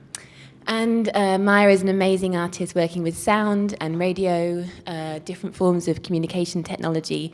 And this week, as I said earlier, has been working with Anton Kats up here to to share their different interests in how radio and different forms of communication technology are both used by who, designed by who, and how that affects which voices are present, recorded, and archived. So thank you, Maia. Thank you so much. It's really, really nice to be here. Thanks to Eva and thanks to Bergen Kunsthall. We have had an amazing week. We started on Tuesday, a crush dive into Bergen Kunsthall and this space. And been doing a lot of different things. We call it a little bit like a base camp or a training camp because it's new things happening all the time. It's really nice. As Eva said, I'm a sound artist. I work in the intersection of audio and visual art, but today I'm just going to talk, so no visuals. And one of the reasons is that I think it's really nice that we are broadcasting actually today on Bergen Kringkaster directly, and the radio is very useful without images. So my work explores devices that are on the way to becoming obsolete very often, such as Morse code and two-way radio signals. I also explore other technology that are thriving, like, for instance, fiber optic, in collaboration with artist Hilde Hauan. And, of course, I have a love for radio. That's not a secret for those who know me. And this has a leading role in these crossroads. So now I have a very nice background sound from the Lille Lungås one here with a lot of people, but I'll try to play a little track still, just a little fragment. 17:45, va hacia Arévalo. 43 es afirmativo, 743. 743, dalo por hecho, buenas tardes. Le agradezco, bienvenido, excelente jornada. Baez 200, reclama Manipal para 17:45. 17:45, va hacia Arévalo. 43 es afirmativo, 743. 743, dalo por hecho, buenas tardes. Le agradezco, bienvenido, excelente jornada. Baez 200, reclama Manipal para 17:45.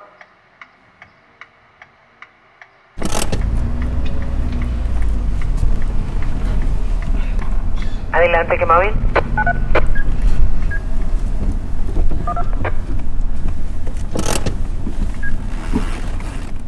Se pulse, que móvil.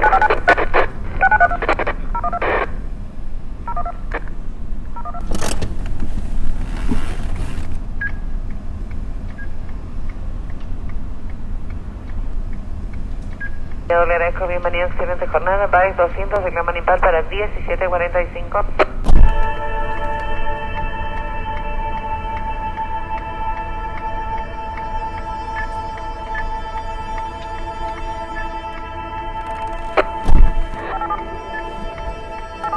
Tres. 4-3.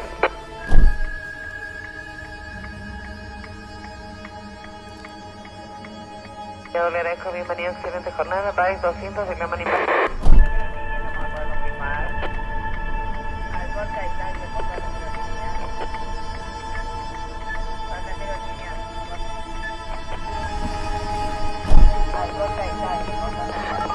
Tres. 4-3.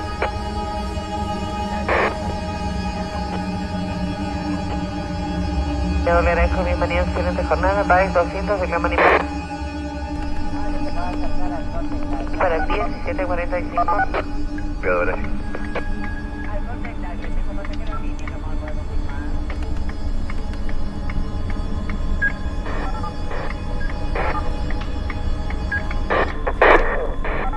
Cuatro, tres.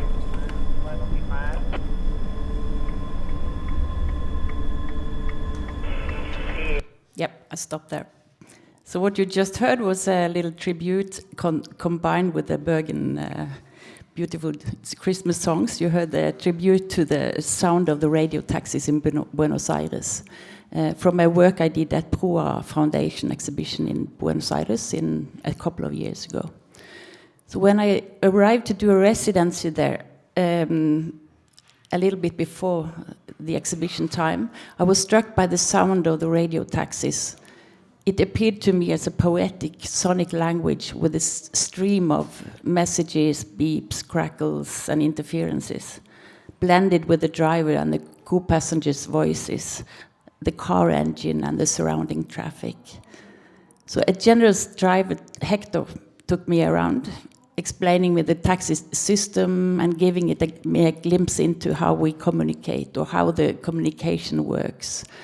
I also started to do sound recordings, taking several trips at the same time or doing recording trips at different times of the day, while Hector was drinking his mate and chatting with his colleagues.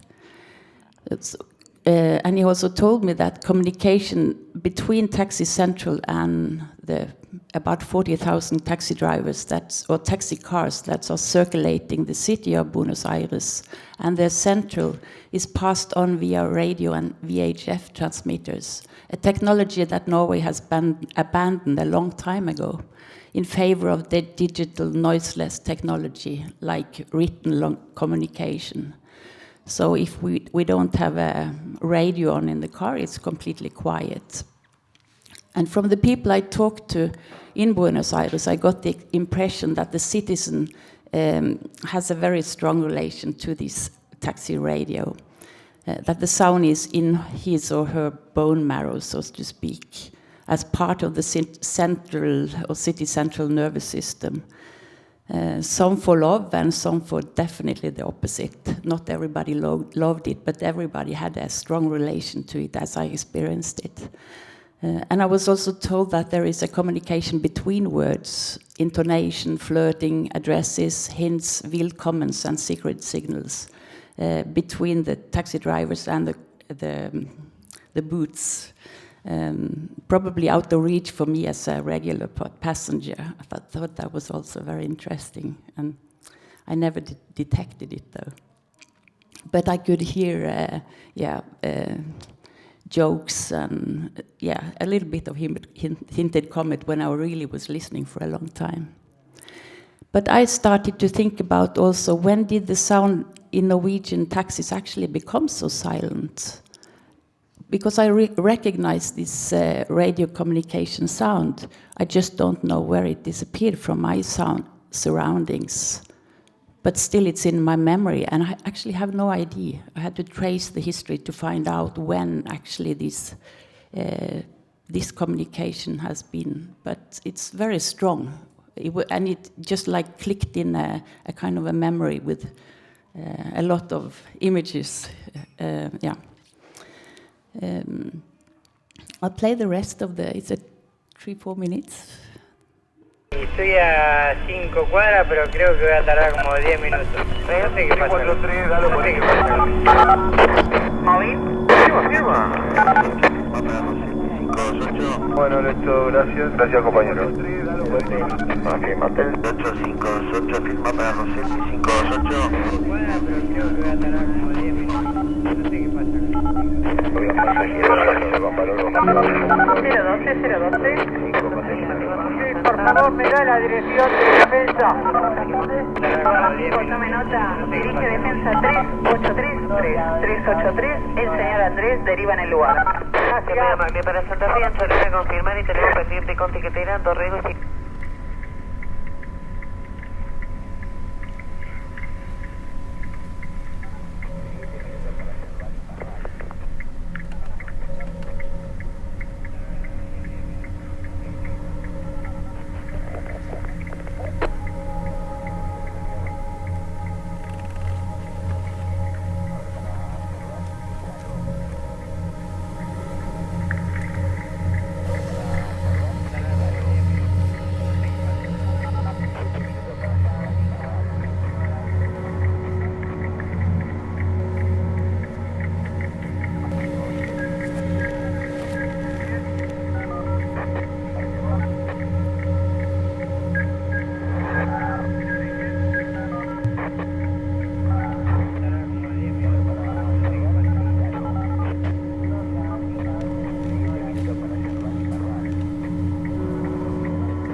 Confirma.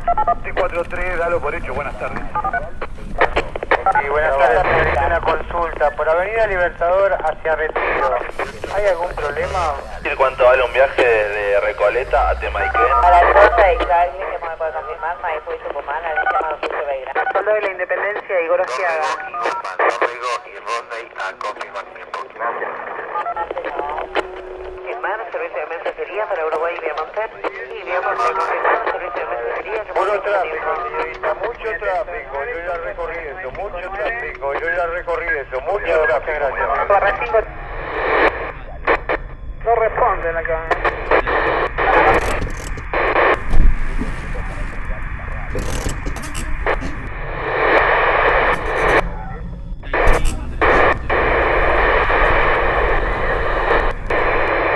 Nos comunica más.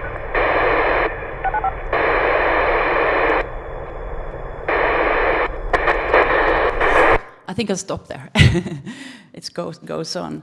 Wow. I think we take 2 minutes silence here now, listening to the Christmas songs. No, we won't, because I don't have so much time. I regret I said that. Well, all these noises, I have a love for them, that's for sure. It's noises, crackles, and not least the voices. It's so live and it's on now. All the different voices, they also represent these different personalities. And the communication between the central and the driver, it's like a live act, a sonic trace to all the people working hard to get Senora Giulietta from Recoleta to La Boca, for instance. Hey, I need a child seat to this and this street. There is so much traffic at the moment, I cannot get there in time, and keep finding solutions and solving their tasks. And it's really fascinating for me as a customer to take part in that kind of work or labor as a listener. So now with the new technology entering the market, the Buenos Aires taxi soundscape is slowly changing, and probably now it's a couple of years since I was there, so I think it's already changing with app technology and competition from other ways of solving this communication. And to me, these encircle issues that I'm interested in as an artist, like sounds that disappear as technology progress. And we might question whether these sounds have any significance for us when they are gone. Do we even reflect on it while it's still here? And when Norwegian radio now is digital this year, do we miss the hiss? Do we miss the interference and the crackles? All these technical errors that is maybe in our bone marrow. And what about the other signals? The modem sound, the blip from the Skype, the foghorns? When they did they disappear? Do we remember them?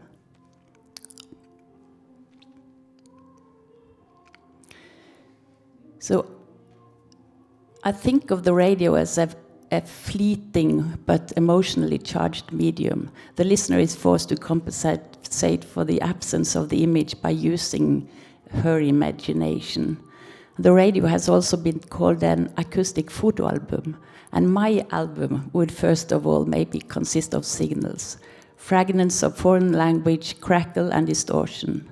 And I feel excitement of scrolling along the AM band through crackles and noises from another universe, finding distant voices, foreign, that I don't understand, and all these different exciting sounds from another world. Maybe sounds that leaving the earth, sent out to the universe without ever coming back. But they are there, they never disappear. And I imagine a place where all these voices and sounds meet and merge. And the radio has also been a tool for traveling in mind. The adventure in tuning into new longitudes and wavelengths via medium wave, short wave, long wave radio, seeking out other places and different time zones from a little shelter like here in Bergen. With a long antenna you can reach really far, and we have been able to do that from very many years ago and still. And today we are broadcasting on AM, which will mean that someone, another part of the world, will be able to listen to us. So this is an old, I have had for a while, I have had an ongoing side project. I have recording info about time and place on the radio for many years when I've been traveling and bringing a little radio and a little recorder and gathered this info from different locations, recording mainly FM broadcast and also AM on location where this is still active. And I have used this recording in an installation called Meanwhile in Shanghai. I'll play a little fragment again.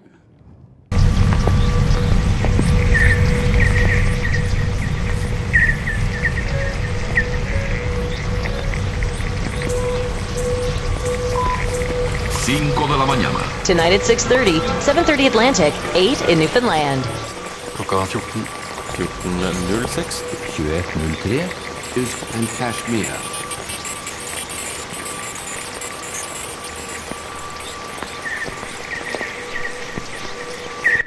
Yeah, short abruption.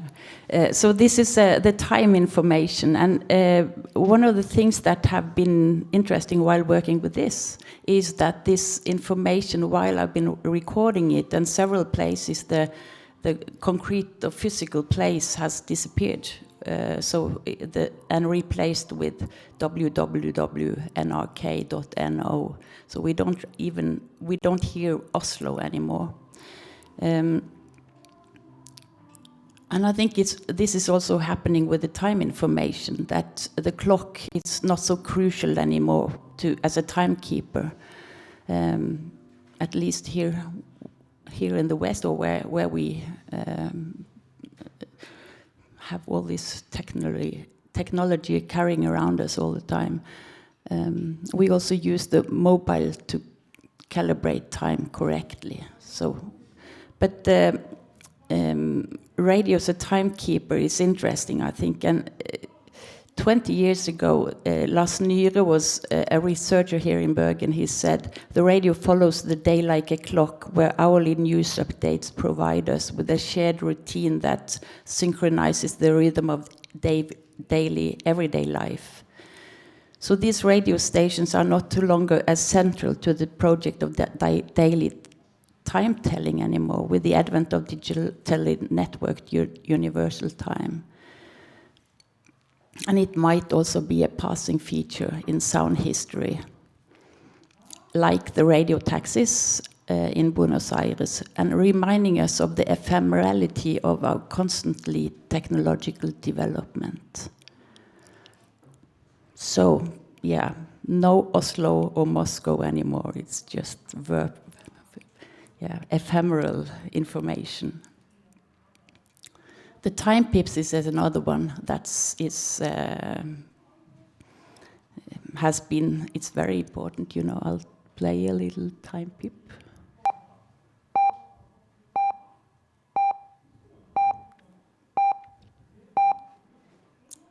Anyone remember if it's here? Is it on radio still?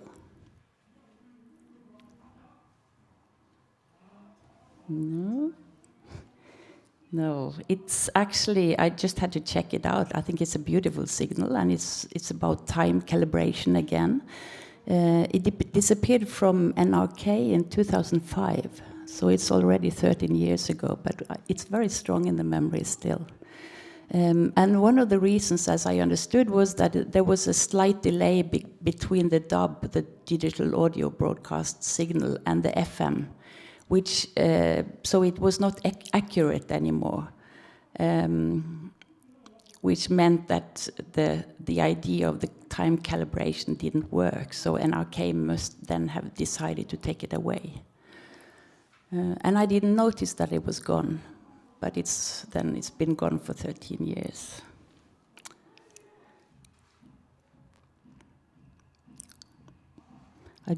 How long? Mm-hmm. Okay, then I jumped to another project. It's more recent. where I also have been exploring the radio history and transformation. The work is called Zeit-Ton-Passagen, or in English, time-tone passages. And in Norwegian, there's a word I really love that it doesn't really exist. It's called tidsklangpassasjer. And I think that we have to use that word more. It's a sound installation based on the sound archive of the broadcast station Deutsche Welle, situated in Bonn. The sound material is based on recordings in over 40 different languages on the Deutsche Welle programs that have been broadcast from Bonn to the world from 1953. And I got access to the archive with 64 years of broadcasting history, starting in 53, actually the year before I was born, so this is also my history. And I got access to the building and office and became part of the structure for some weeks of this building, and working closely with the archivist Christian Spiker, supplying me constantly with material. In the beginning, the broadcast was in Deutsche Welle was just in German, intended for the German-speaking people living abroad.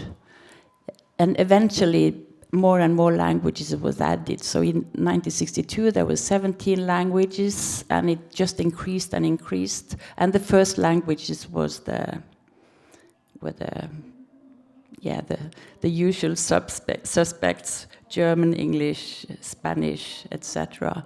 But in 62, Arabic came, and then it eventually was more and more languages. And I think around 1990, it was about 40. And among them, Urdu, Arabic, Hausa, Russian, Amharic, and Farsi. And today, there are 7 languages broadcasting on analog radio. So it's again the technical development is very traceable if you follow the analog signal from 1953 to now. And I was told when I was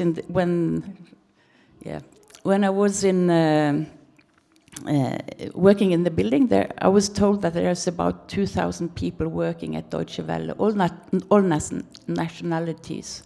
And the cafe was a sizzling buzz of multiple languages. Someone called it a mini UN. Reporters, admin, cleaners, sound engineers, radio lovers, correspondents, guards, archivists, radio makers, of course. One of the archivists became my collaborator. And the Deutsche Welle basement stores all these years of broadcast history. And I'll just read a little excerpt from an article Sissel Lillebostad, who's sitting there, wrote based on an interview or on a conversation we had, where I think she writes it better than I can express. The deep basement in the radio house in Bonn harbors many years of accumulated recordings from radio programs in a variety of languages. Deutsche Welle has started the slow process of digitalizing the recordings. Slow because it has to be done in real time. Urstad, that's me, admits that she finds this, though, very intriguing. That through the process of digitalizing the archive, the time reference is forced down to slow real time. No fix, no quick fix, no shortcuts. The wealth of information hidden in this treasure chamber is both acknowledged and valued as the prime source of her big new installation, Bonn-Høren. That was the installation I did. Not surprisingly, I then spent a lot of good time listening to the recording of the audio archive, and there was a lot of interesting changes, like the language and how we speak has changed a lot, and the tempo really much more articulated, also because it was about being very clear on the radio, so it shouldn't be difficult to hear, and which is now it's a very fancy and very quick way. It's really it's a radio language in itself. It's a specific way of talking and talking very fast. There was also this specific timbre to the different recordings. It was wonderful to listen to. It also tells there is some kind of personal historic content. The archive also tells the story of voices and technology. From early recordings, lots of people working around the clock, producing news to the world. Still, their post is uncertain. The development of radio and demands on likes and clicks are changing their posts. So I think they never know. Many of the people I knew, they were replaced or they were working other places because their skills are not really taken care of or being of interest the same way anymore. I think I stop there. I'd play 2-minute little, just a little thing, just last for the voices. The way I've been working with it is that I'm using this, but I only work with fragments. So I think it's also like the freedom for me is to put the languages beside each other that maybe contrast each other or have another. So it's, for instance, the news, they have very, very clear content, but it's, I think maybe I'm more interested in the voices there, and the voices that are not, they are all these personalities. I've listened to many of the radio broadcasts in Norwegian radio, and I know the voices, but they are not really very well known. We don't know who they are. You may meet it on the street, which I think that's quite nice.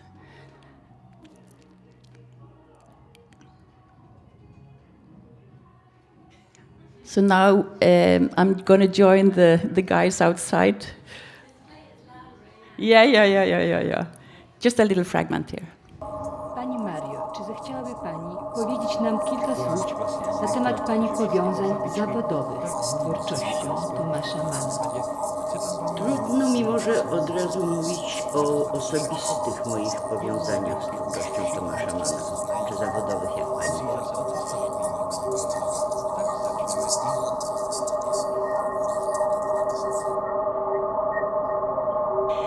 Może ze względu na rocznicę obchodzoną w czerwcu. Казан е остра, са изявили некатери политики у Боно, те вкрати изразили упanje da bodo Ruslak malo pomilostili. Ni nyimbo ya kukumbushirieni wapenzi wasikilizaji mwaka mwema wa furaha. Ni sisi watangazaji wenu Khair na Othman Miraji pamoja na watangazaji wetu wenzetu wote wa idhaa ya Kiswahili ya Sauti ya Jerumani, wakuu na wasaidizi wetu, tunakutakieni mwaka mwema wa furaha na a shirinmu na makon jiya mun kammala jerin tarihin gine-ginen al'ajabi da suka daɗe shekara da shekaru a wannan duniya. Na ilivyokuwa leo ni tarehe mosi mwaka 1987, tuna kipindi maalum cha kujiburudisha katika wakati shirin na yau muna yi wa masu saurare albishir akan sabon jerin shirin mutum da duniyarsa.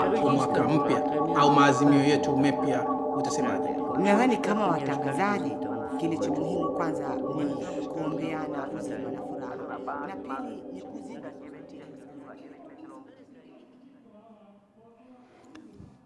Thank you.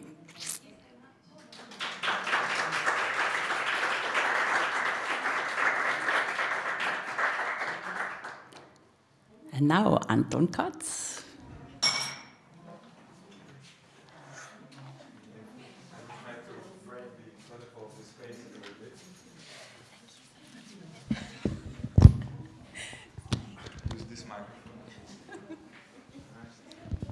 Yeah.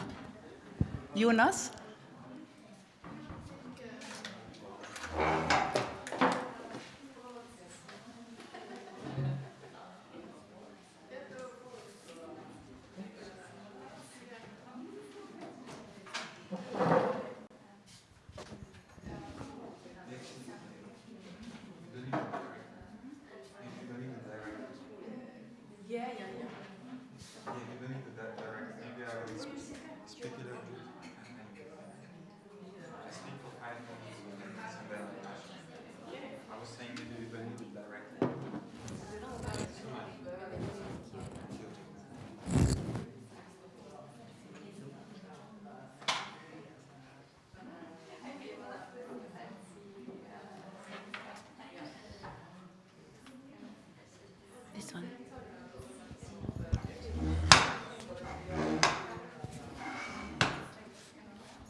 Yes, okay.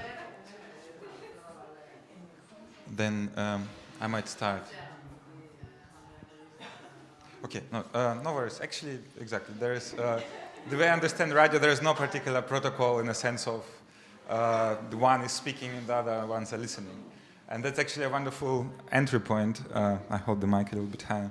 Because, first of all, thank you very much, first foremost to Eva, and equally extending to Bergen Kunsthall. In all people who I have met here is tremendous support, and just I really do appreciate that. Extends further to everyone who made it to come today, who's less interested in Christmas, which I totally cannot understand. But okay, guys, this is your choice, you know, like, what can I say? From this perspective, at least I see this celebration, you know.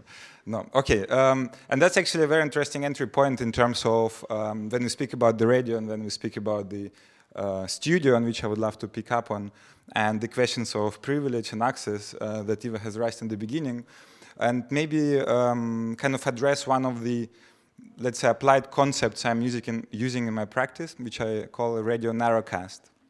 And what do I mean with a radio narrowcast?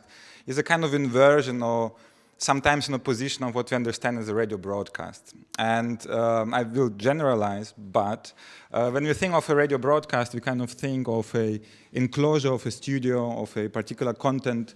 Maia described it beautifully, like voices that are filtered and sterile to an extent, and information that is edited, and information that's processed in a kind of very particular way, in a very particular agenda, and so on. And this is also a space in which it is very difficult to enter. It's a space, it raises questions of access. Who is allowed to speak, what is allowed to be said? And very often when we start a kind of radio project, then the questions of, okay, who will actually speak what into the mic, and how will we censor it if something wrong will be said? So once one reverses this notion of the broadcast, what happens for me in my practice, and I decided today not to bore myself, speak through the projects that I have kind of, at least to the how, figured myself, and introduce you to all of that, to do actually something I haven't done before, and introduce you to a work that I'm still figuring out and that is not finished. So it's kind of, for me, an intimate moment to an extent. But when one inverts, we'll come there in like 5 minutes. I have the same tendency of floating in the stream of consciousness. And when one thinks of the inversion of this broadcast and how can one open the studio up, on the one hand, one of the things that I'm really interested in is how radio practice, or this kind of spaces of listening, which the studio exemplifies, can be opened up and brought in a public space. So, for instance, once there is a radio transmission, a radio intervention happening in public space that doesn't follow a particular protocol of that's the news anchor, or this is someone who's speaking one-to-many kind of form of transmission, and the other one listening, then what the spaces do, they create kind of a particular sense of ambiguity, in which the attention kind of drifts from the notion of production of radio-specific content towards the question of transmission itself, which is, for me, a question of agency. Who transmits what to who, by what means is it transmitted, what for, why, and so on, and so on, and so on. So once these questions are being risen, is it the right word? Once these questions come up, then immediately kind of the whole notion of radio stops being kind of this, what we often understand as a medium of entertainment or news, or kind of just a transmission of particular content. It starts to become an instrument of struggle, which kind of responds in a specificity of space to a particular issue on site. And opened up in this way, it also stops being what tends or has a high potential, let's say. I wouldn't say it always does, but has a very high potential to start being centralized in favor of kind of rather collaborative event, which again is based then, for me, very interesting, kind of shifts also the attention from the centralization of not just radio as a medium, but also the positionality of an artist within of this process, which stops being central in regards to the production of an artwork or particular content, in favor of collaboration. And why I decided not to show this kind of images, because I kind of more and more, the more I show different projects that I have done already, the more I understand that they're kind of a little bit misleading in the questions of representation. They start being like very focused on, oh, this is what I have done, this is what it means, and so on and so on, while the actual work is happening beyond production of an image or production of a kind of something like you can put on a website and so on and so on. So it kind of becomes a totality of relationships in space, of different networks, collaborations, new constellations, friendships, or ephemeral moments that are very difficult to represent. And I think also maybe there's, as much as the pressure of funders might rise, it's also something that is quite good to resist in one or another way. So much to the kind of radio practice in regards to the notion of the studio and the notion of radio broadcast and the radio narrowcast. The maybe second term that for me is very interesting in this practice is kind of this notion of listening that I consider being a concrete notion of listening. Because very often when we refer to listening, we still kind of refer to a sonic experience or experience of discovery, like something goes into our ears, you know, like our eyes have eyelids. This is an old kind of dogma. Ears don't have ear lids, so things just float in, eyes project, ears are peripheral, like this kind of juxtapositions, no? So, but considering radio transmission or generally signal processing, which we are doing also right now by receiving and transmitting in many different ways, listening stops being just an act of discovery, but becomes a generative act, because unlike the transmission itself, it carries the intention and the agency of the one who is listening, which means that the things that we hear, that we listen to, we attend to, we also tend to materialize in one or another way. So that's that for me also, like these kind of two terms are very important. And then there's this third thing, which is kind of, I don't know whether they're on the street, it becomes very Christian again. I'm sure there are more. This kind of notion of the usefulness of the things that one is doing, not just in terms of, again, kind of sustainability of work in terms of representation, but what is it actually we are doing, like as artists or human beings, like why are we doing what we are doing? And in my case, this kind of has to do with my upbringing a little bit. I was born and grew up in South Ukraine in a city called Kherson, to which I will introduce you in a little bit. And my upbringing kind of was very much influenced by a particular shift from plan economy or like Soviet Union towards capitalist free market economy, which was kind of a clash of these two systems, a clash of, you know, socialist vision, if you like, with the capitalist vision. And I don't know how the best to summarize it, but perhaps on the extremes, I would say that capitalist vision would kind of incorporate the idea of self-preservation in favor of the better good, you know, so for everyone, while the Soviet socialist vision, especially in regards to early Soviet futurists, was the vision of self-sacrifice for the better good of others. So for me, the work that the work in progress that I would like to share with you, kind of based a little bit on this question of what can radio do in this place where I'm coming from, because in 2000 I left it and claimed asylum in Germany, and like 11 years I went through a very adventurous process of kind of self-legitimatization in European institutional context, which for me is a context of privilege. And again, here radio comes very, very nicely, because in Europe radio is still very much understood as a kind of medium of entertainment, while at the same time it kind of very often escapes that radio is also a medium of emergency. And once we are living kind of a relatively safe, it's very relative, but this relatively safe space of Europe, then very often it again is used in struggles, uprisings, marches, workers' unions, female marches in Mexico, in students' uprising in Greece. So it goes on and on and on and on. So it's kind of used also as an instrument of struggle still, and still is one of the most widespread mediums in the world. Many people claim even more widespread than internet, which I kind of can imagine, especially if we incorporate the sonicity into this. And also when the weather will be very bad, like for instance, for 3 years I was doing radio narrowcasts in Jamaica, which is saying the storm warning is, I think, is all year. So once the storm is coming, or the weather is getting worse and worse year for year, then the necessity of radio can strike us actually in a very rapid manner as well. So the work that I would like to show you is called Bridges Without Rivers. This is the working title. Bridges Without Rivers is a durational site-specific work with which I came back to my hometown, which is built around a shipyard. I will actually try not to spoil too much from the work, maybe just in a couple of words before it's slightly performative, which you will see.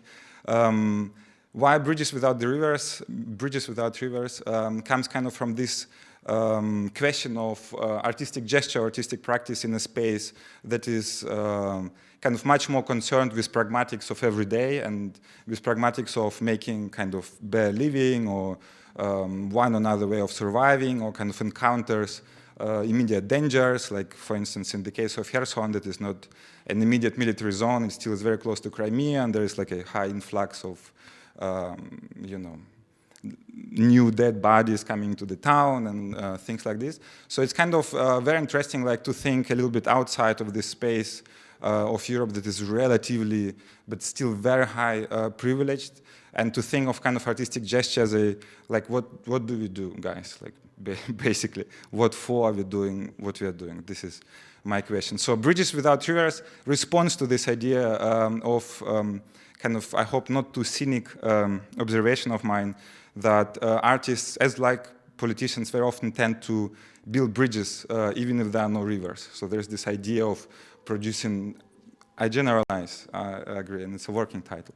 But there's this idea of kind of producing this particular connection, establishing a particular form of knowledge and saying, okay, yes, I know, this is the bridge, this is the connection, and this is how things look like. And very often is the case. But in this case, my idea was that it's very interesting to go on to engage with this space, first of all, and to see not which bridges can be built between, let's say, Kherson, my hometown, and other parts of the world, but which streams connect the shipyard of my hometown that went through the transformation of Soviet, post-Soviet, and now kind of post-revolutionary and pre-military zone, and how, like, what radio can do there.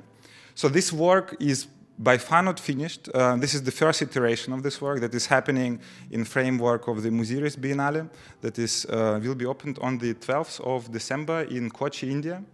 And actually, until then, what you will see are a lot of placeholders. And because there are still many interviews and many things, as I was saying, it's an intimate invitation on my side to look at this work and to listen to this work together. One thing that I maybe will give away before that, one of the placeholders is actually just a drawing of an installation that is 8 ship propellers put together on a roundabout in Kochi, and the footage of it is still not being uploaded. And in the rest of it,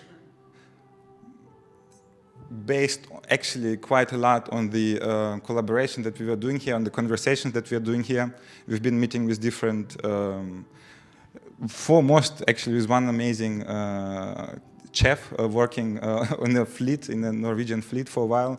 Again, looking not for the bridges and connections between two spaces, but kind of for these energies that maybe flow between the spaces.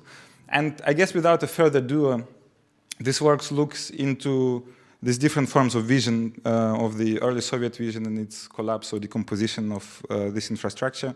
And today in the morning, I wrote a little text that is drawing on the conversations that we were having as well. This work is of particular performative character as well. What you see here is 2-screen installation that is pressed together. So actually in the exhibition it will be shown on 2 big screens. So some of this has subtitles, and considering that it is on little monitor, and considering the radio has this tendency of bringing people together, you're more than welcome to come a little bit closer.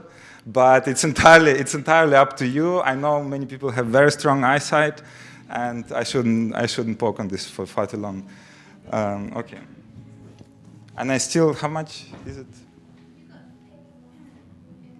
15 minutes. Okay, so the video is 10 minutes long. It's a 2-screen installation, and I will kick off. Do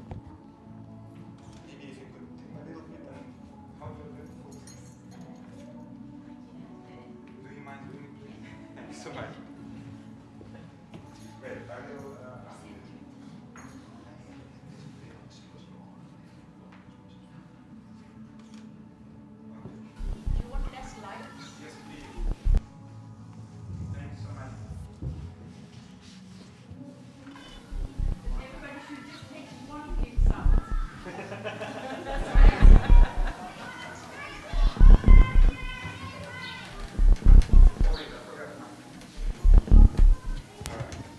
Hello. Yeah.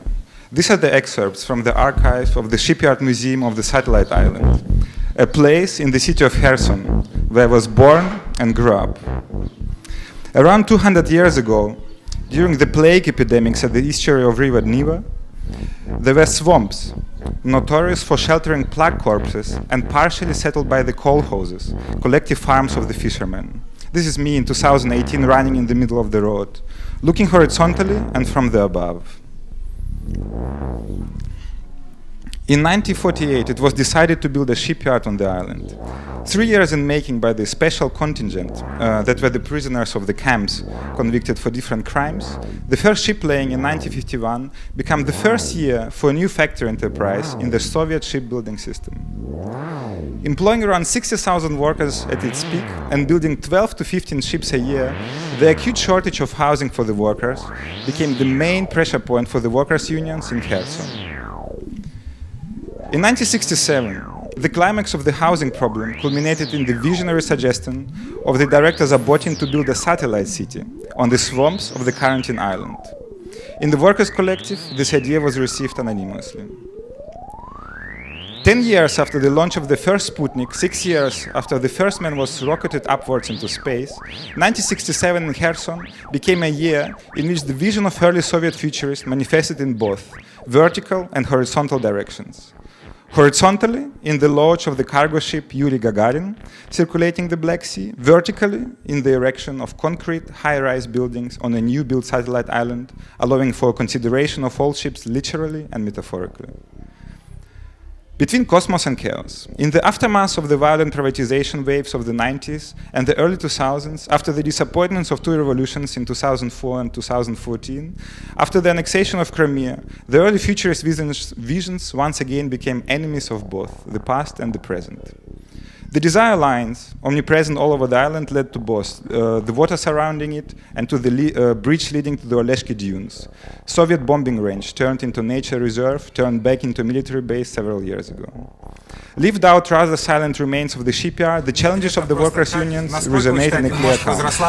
Профсоюз в любом виде обязан быть. Почему? Потому что если бы профсоюз не нужен был, то его бы не было нигде в мире или где-то там местечково. Но работодатель всегда хочет взять больше, какой бы он честный не был. Даже тот Илон Маск, там, я не знаю, даже какой бы там ни был этот. Он хочет в итоге, для чего он все это делает? Ради интереса, конечно, но и чтобы набить себе карманы.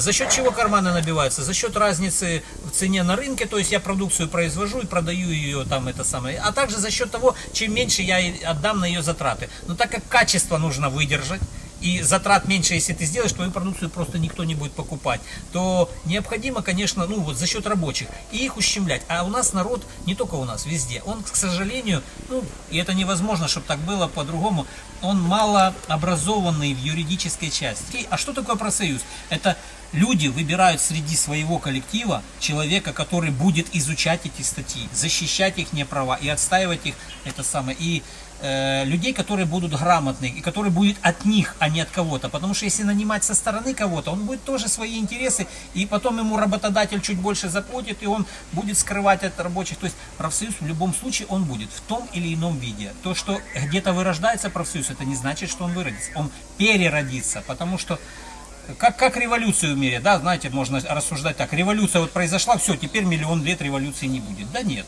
она будет все равно, потому что вот революция это и есть как профсоюз.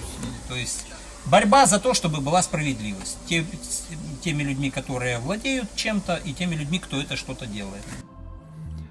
Lived out in a rather silent remains of the shipyard, the challenges of the workers' unions resonate in a clear account of this clash between capitalism and social utopias.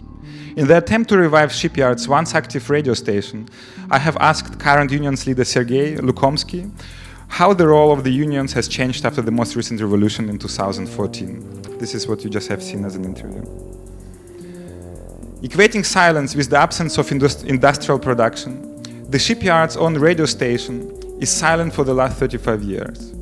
Transmitting the voices speaking of struggle for justice on air, the sound carried through radio waves trespasses the boundaries between the vertical and the horizontal.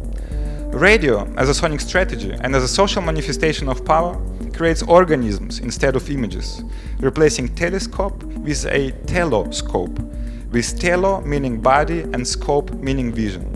Teloscope vision through body is a material dimension of listening and sound, making no connection to vision and without dualism of verticality, horizontality, theory and philosophy.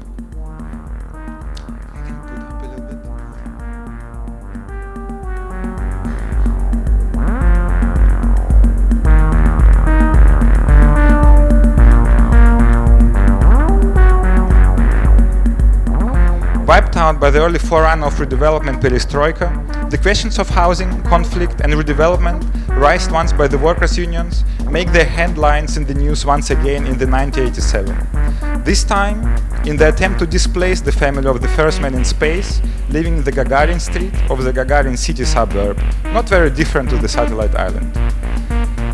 In a series of commiserating gestures and the words of support for the family, the correspondence of my grandmother and Zoya Gagarina, the sister of the first man in space, resulted in a generous sharing of 2 educational books. In the split between calculation and intuition, the first book is written by Yuri Gagarin, a man looking down to earth. The second book is written by Zoya Gagarina, a woman looking up from it.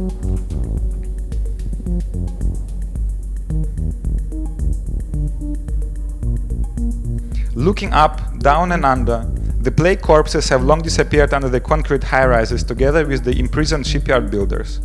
The bodies violently vanished through the events of the 90s, and a fresh body supply from Crimea region only some 100 kilometers away from the island.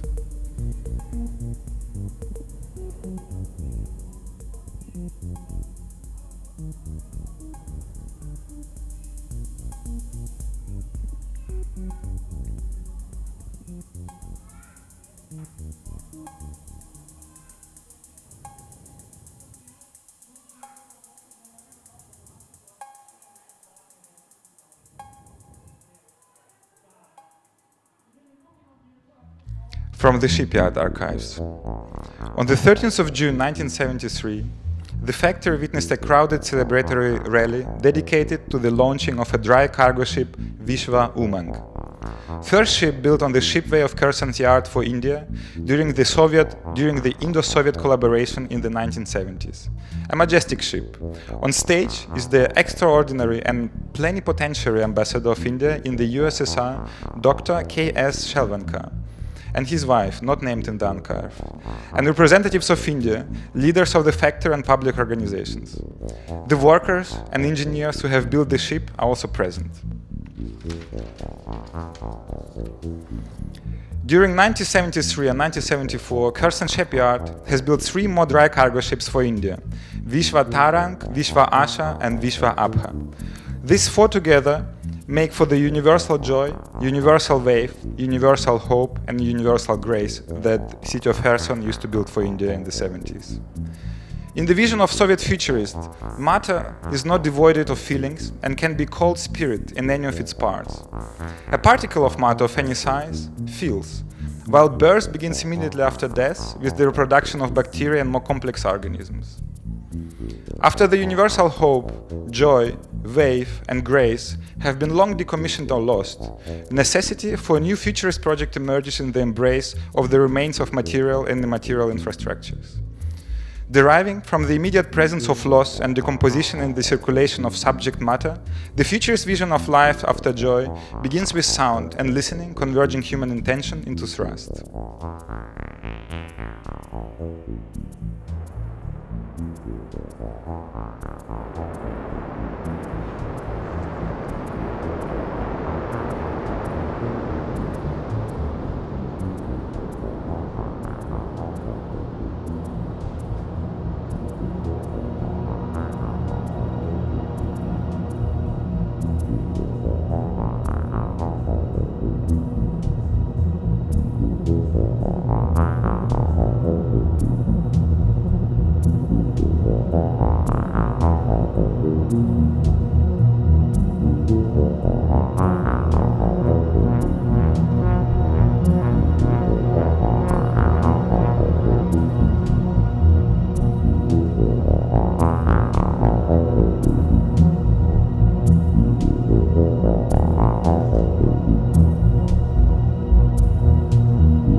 much. A part of this work, which you cannot see yet because it's in working, are interviews with female communication workers on the shipyard, with Indian space scientists. These are the 8 propellers that, on the roundabout, kind of, in a way, point towards the disappearance of this material dimension of the 4 ships that are taking metaphorically and literally to investigate different forms of vision that is horizontal, like the space travels, ships traveling horizontally, and the vertical vision of the place I'm from, that is a spaceships traveling upwards. And put in a roundabout, it kind of also shifts the attention from the loss of this materiality towards a different form of convergence. So the work extends into the public space by the people rotating around this and points to a different dimension. There, the initial idea was to go and find the people who were operating the radio station at the shipyard, which was impossible. It is mentioned in the archive, but from the remaining people who still work at the shipyard, it's yay, emergency. Yes, so maybe, not sure. Maybe it's a very nice kind of high point to finish as well. You know, if Jesus decides to come back now, you know, like we miss it all. Thank you very much for your attention and listening. And yes, please continue with Christmas.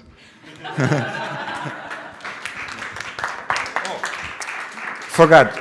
One last thing. Today in the morning I got this wonderful present, the mackerel, the tin of mackerels. And when you get a tin of mackerels as a present, then you know that you have a wonderful history with a particular place. This is all I want to say. So I really do appreciate it. And that's something really special, and I will never open it up, only in case of extreme hunger. Thank you so much.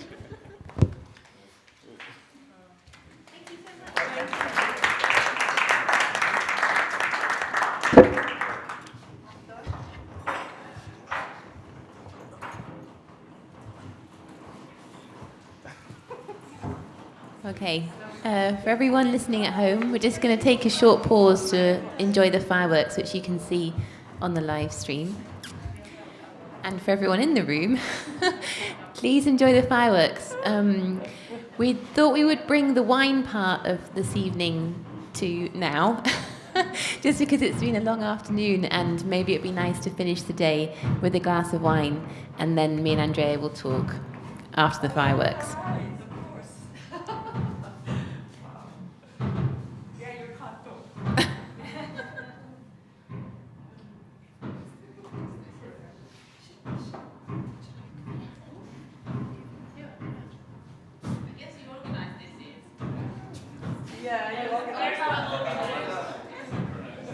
Well done.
lucky because I should go on that side.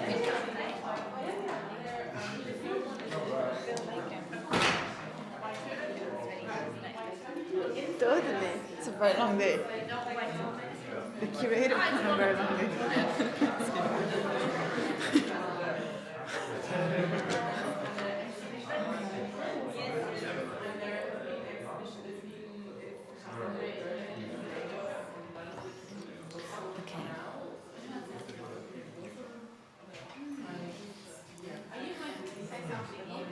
Yes.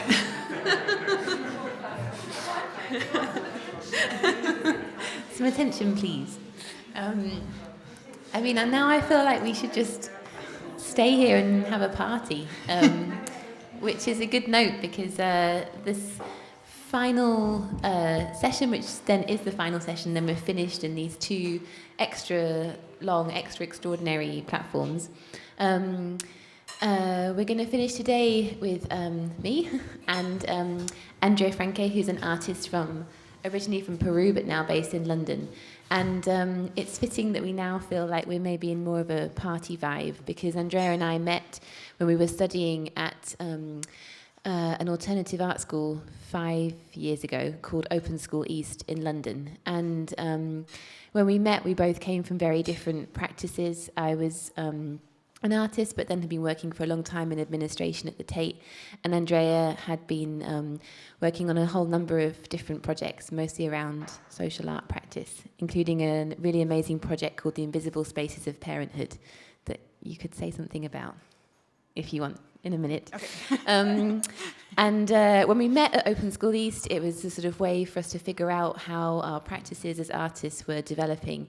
And we found that we were both always the ones who were making food, serving wine, finding a chair, doing the washing up, trying to kind of care for the people that were constantly coming in to talk to us, to teach us, to run seminars with us. And so through a kind of natural love of looking after people, we found ourselves working together and becoming really interested in what it meant to be always the ones that were doing the hospitality work. So today we're going to try to finish this platform, which has been really amazing as somebody organising it and listening to all of the contributions that have touched from lots of different perspectives on how different stories, different narratives, different perspectives are recorded and not. And we've called this talk that we'll do together as a kind of conversation, because we're both quite nervous, and so it feels easier to do it as a conversation.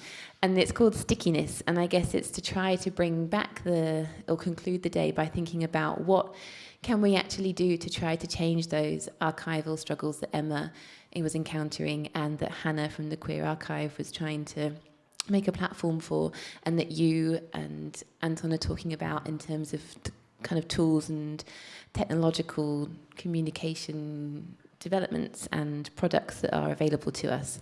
How do we make certain histories and stories stick while others are kind of always left behind? Did you want to say anything, Andrea?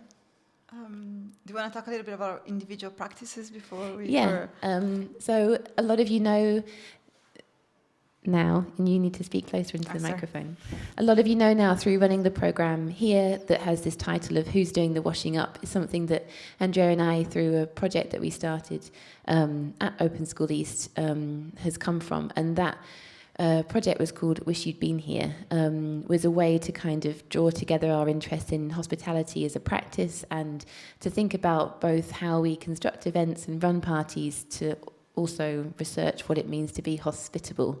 And I guess that also came from my individual practice as an artist and running a project space in my living room for 8 years and using that domestic space as an opportunity to invite artists in to have an opportunity to share work with friends, to try something out for the first time, what it means to have somebody in your living room that's not a public institution, what it means for somebody to ring the doorbell rather than just walk in through open doors, what it means to have a stranger in your living room that you never met before, but somehow you trust that then everyone is going to turn out okay at the end of it. Yeah, so my art practice and running the project space was combined with working in administrative roles in big institutions, working behind the scenes as a PA, as a personal assistant, as an administrator, and kind of doing all of that like support work for the people that were at the front of Tate, making it happen. And so when I met Andrea, it was kind of bringing together these two lives of being an artist, kind of always having hospitality in my practice, but at the same time working in institutions in the sort of depths of the administrative engine. And Andrea?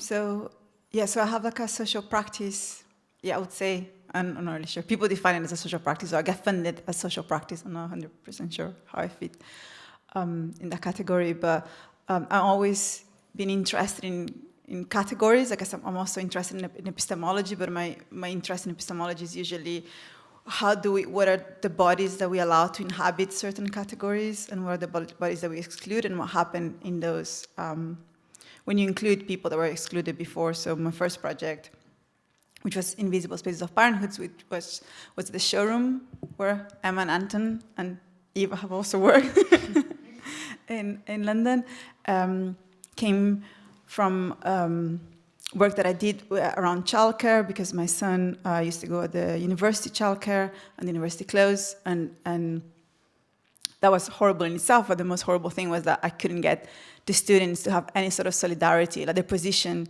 And this was, I guess, 7 years ago, which at that point, feminism in London was a very bad word. It's not now anymore, but people would just look at me in the eyes and say, you decide to have a child. Have you ever heard of an artist that is a mother? It's like you make a decision, like mother and artist are not categories that can go together.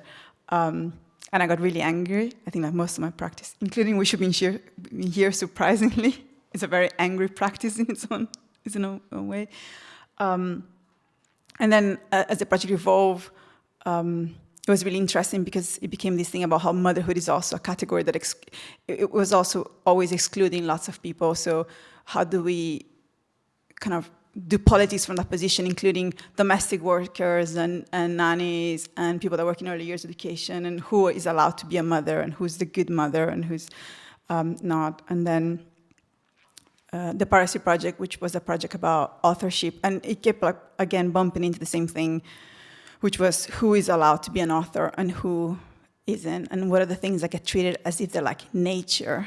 So things just happen, and then there's these specific bodies that are allowed to take authorship of this thing that has been going on and has been like sustained for a long time. And at the moment, I'm doing a commission with Gasworks, which is me and our friend Ross, which is developing their evaluation system for their participatory art project. And again, it's about how certain bodies are seen as producers of data. So the way a lot of like social art practice is evaluated is you have to get this sort of people in the gallery, and then you have to make them write smiley faces.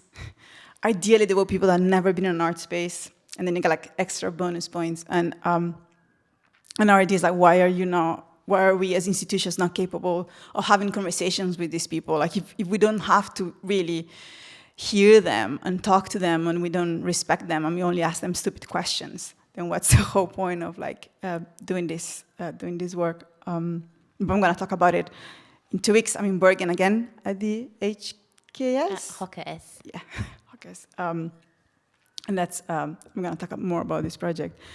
But I guess when Eva and I met, we didn't mind doing the parties and the drinks and the caring. And I think it only really annoyed us when we started like looking. Well, first of all, when people kept telling us that was really nice and really sweet, but that wasn't a practice. That had nothing to do with art. That had nothing to do with politics. It didn't.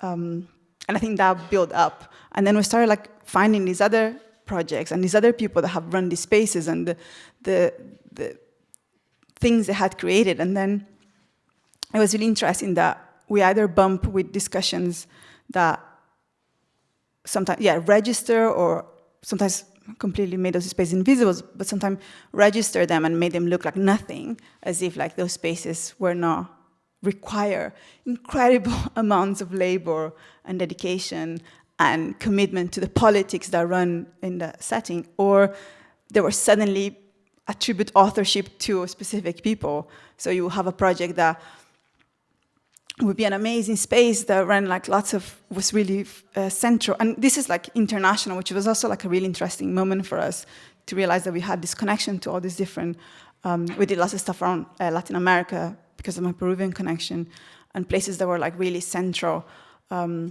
as what you know, Emma, what you were talking about, Amy, and her own practice. Like places are, you know, if you can find them on sidelines of history. You find it mentioned, and someone will say, like, "Oh, this could never have happened if that person didn't run that space." But then it ends there. Or you have this example, which is an example that really annoys Eva. And I think if you have Eva in Bergen for almost a year, you know, or even more, you know, Eva very rarely gets angry. I don't know if you ever had a pleasure to see Eva angry. It's an amazing moment, because when someone makes Eva angry, you have, yeah. Jonas has witnessed it. He's witnessed the anger. She can get really angry. And I love working with her because she has this intuition. And sometimes she doesn't even know why something makes her angry. And she doesn't let it go. She just like keeps on it. And to me, that's one of the best. This is my only project that is sort of unexplainable. It's really interesting to do this here because from all the things that I've done, I can get away to doing so many weird things. But We Shouldn't Be Here is a project that no one considers an art project. It doesn't matter, that we do it, that we get like, you know, like sort of like conveyed institutional support, or like do it in places like, you know, Open School List and get like hundreds of people in. It's completely forgotten. It's like has been completely erased of that history, and they'll be really proud and they'll be like, "Oh, Eva Rowson is doing this, and Andrea Francke is doing this," but they never talk about the things we did there. Because it was just making food and cleaning up and spending 20 hours making an event happen, but it was to sort of support something which then allowed them to be able to do art projects and talk about producing artists. And so the reason that Wish You'd Been Here, this collaborative project, comes from anger is because those types of work of the person doing the washing up, who's getting paid, how much it matters what you're serving people, how you welcome people in, where the sink is in the room, all of those tiny details and those tiny knowledges that are just not ever valued, not ever talked about, and not ever thought about when people are talking about social practice or art projects. And so there was a moment where, as an artist, I was being asked, why do the parties that we're organising or events like today not have a theme? Why can we not provide people with a programme to tell them what's happening in these events? Why do we need to charge entry? Why do we need to why do we need to pay the bands? And all this kind of work that supports and continues to maintain these projects and these ways of working is sort of still not considered valuable work. And so this project, Food, is something that we first bumped into when we were looking at other examples of artist-run hospitable spaces.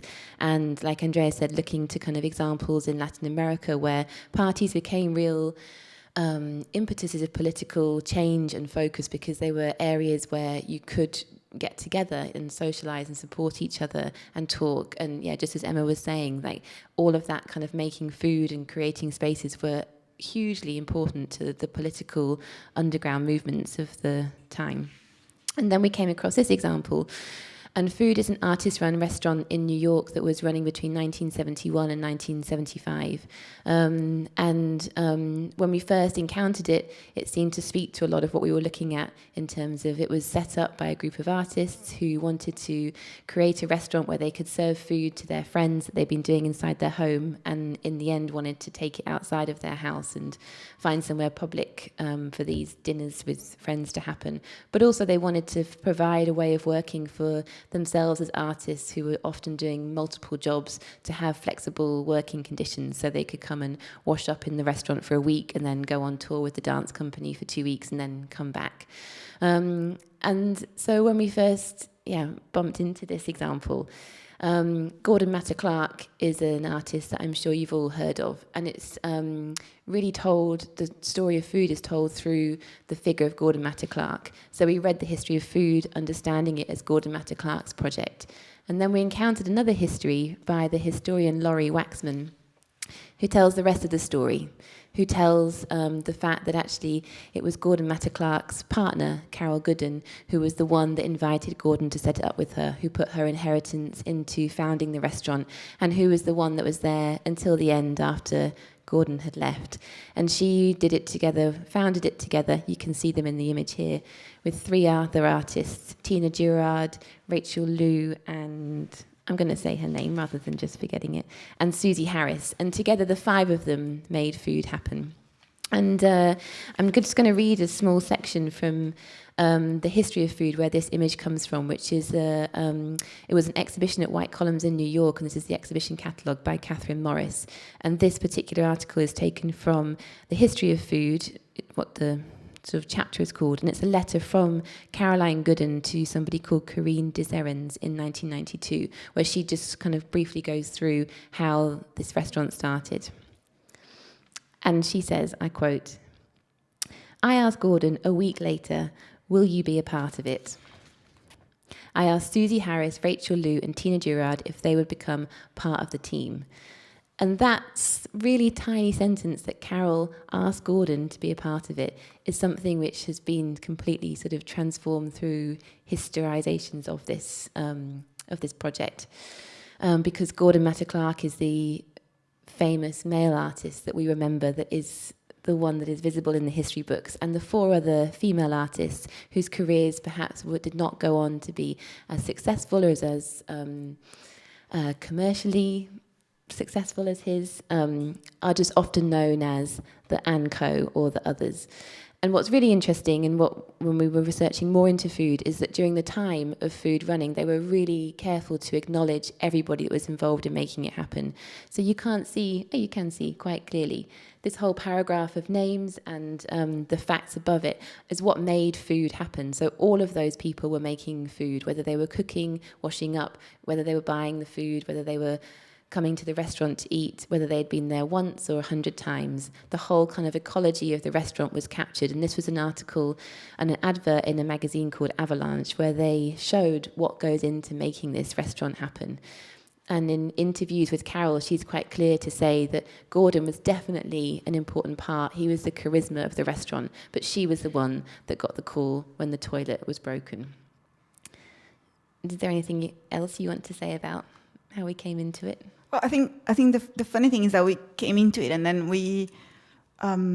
it became like a central part in how when we would talk about we should be here with different people, and we will go and meet people that are usually quite careful with things and have like a leftist position and a feminist position, and you'll say, oh, we're working about food, and they'll be like, I know food, Gordon Matta Clark's project, and then you can see Eva's face in anger. Just boiling inside.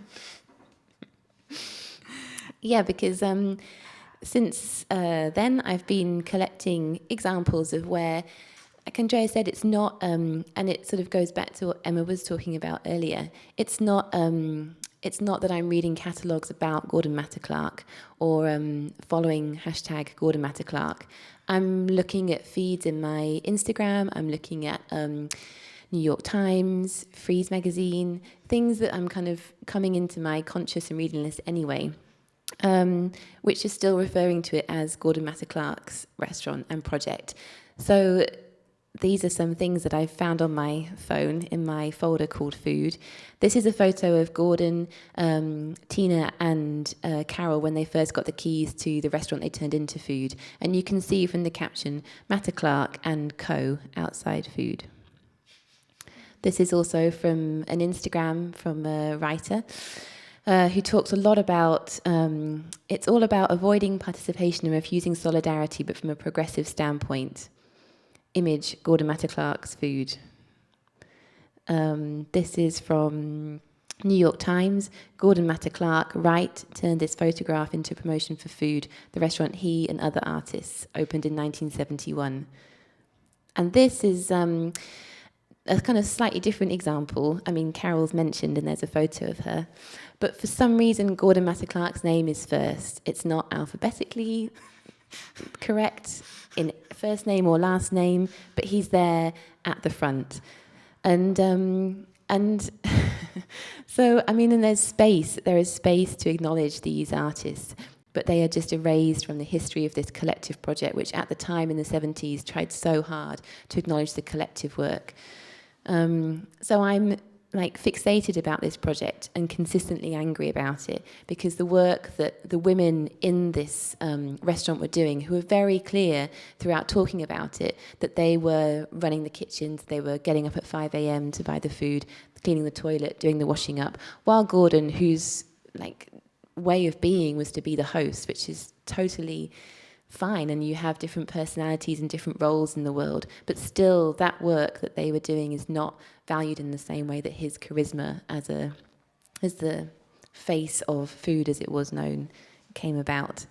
So to think about this idea of stickiness and kind of what sticks when histories of collective work have been so careful to acknowledge everybody while they're going, and then when it's finished, and when food finally finished in 1975, their economy of running a restaurant was based mostly on generosity. So they didn't want to charge so much. They wanted to help friends that needed work when they maybe already had enough people working, to give away food for free.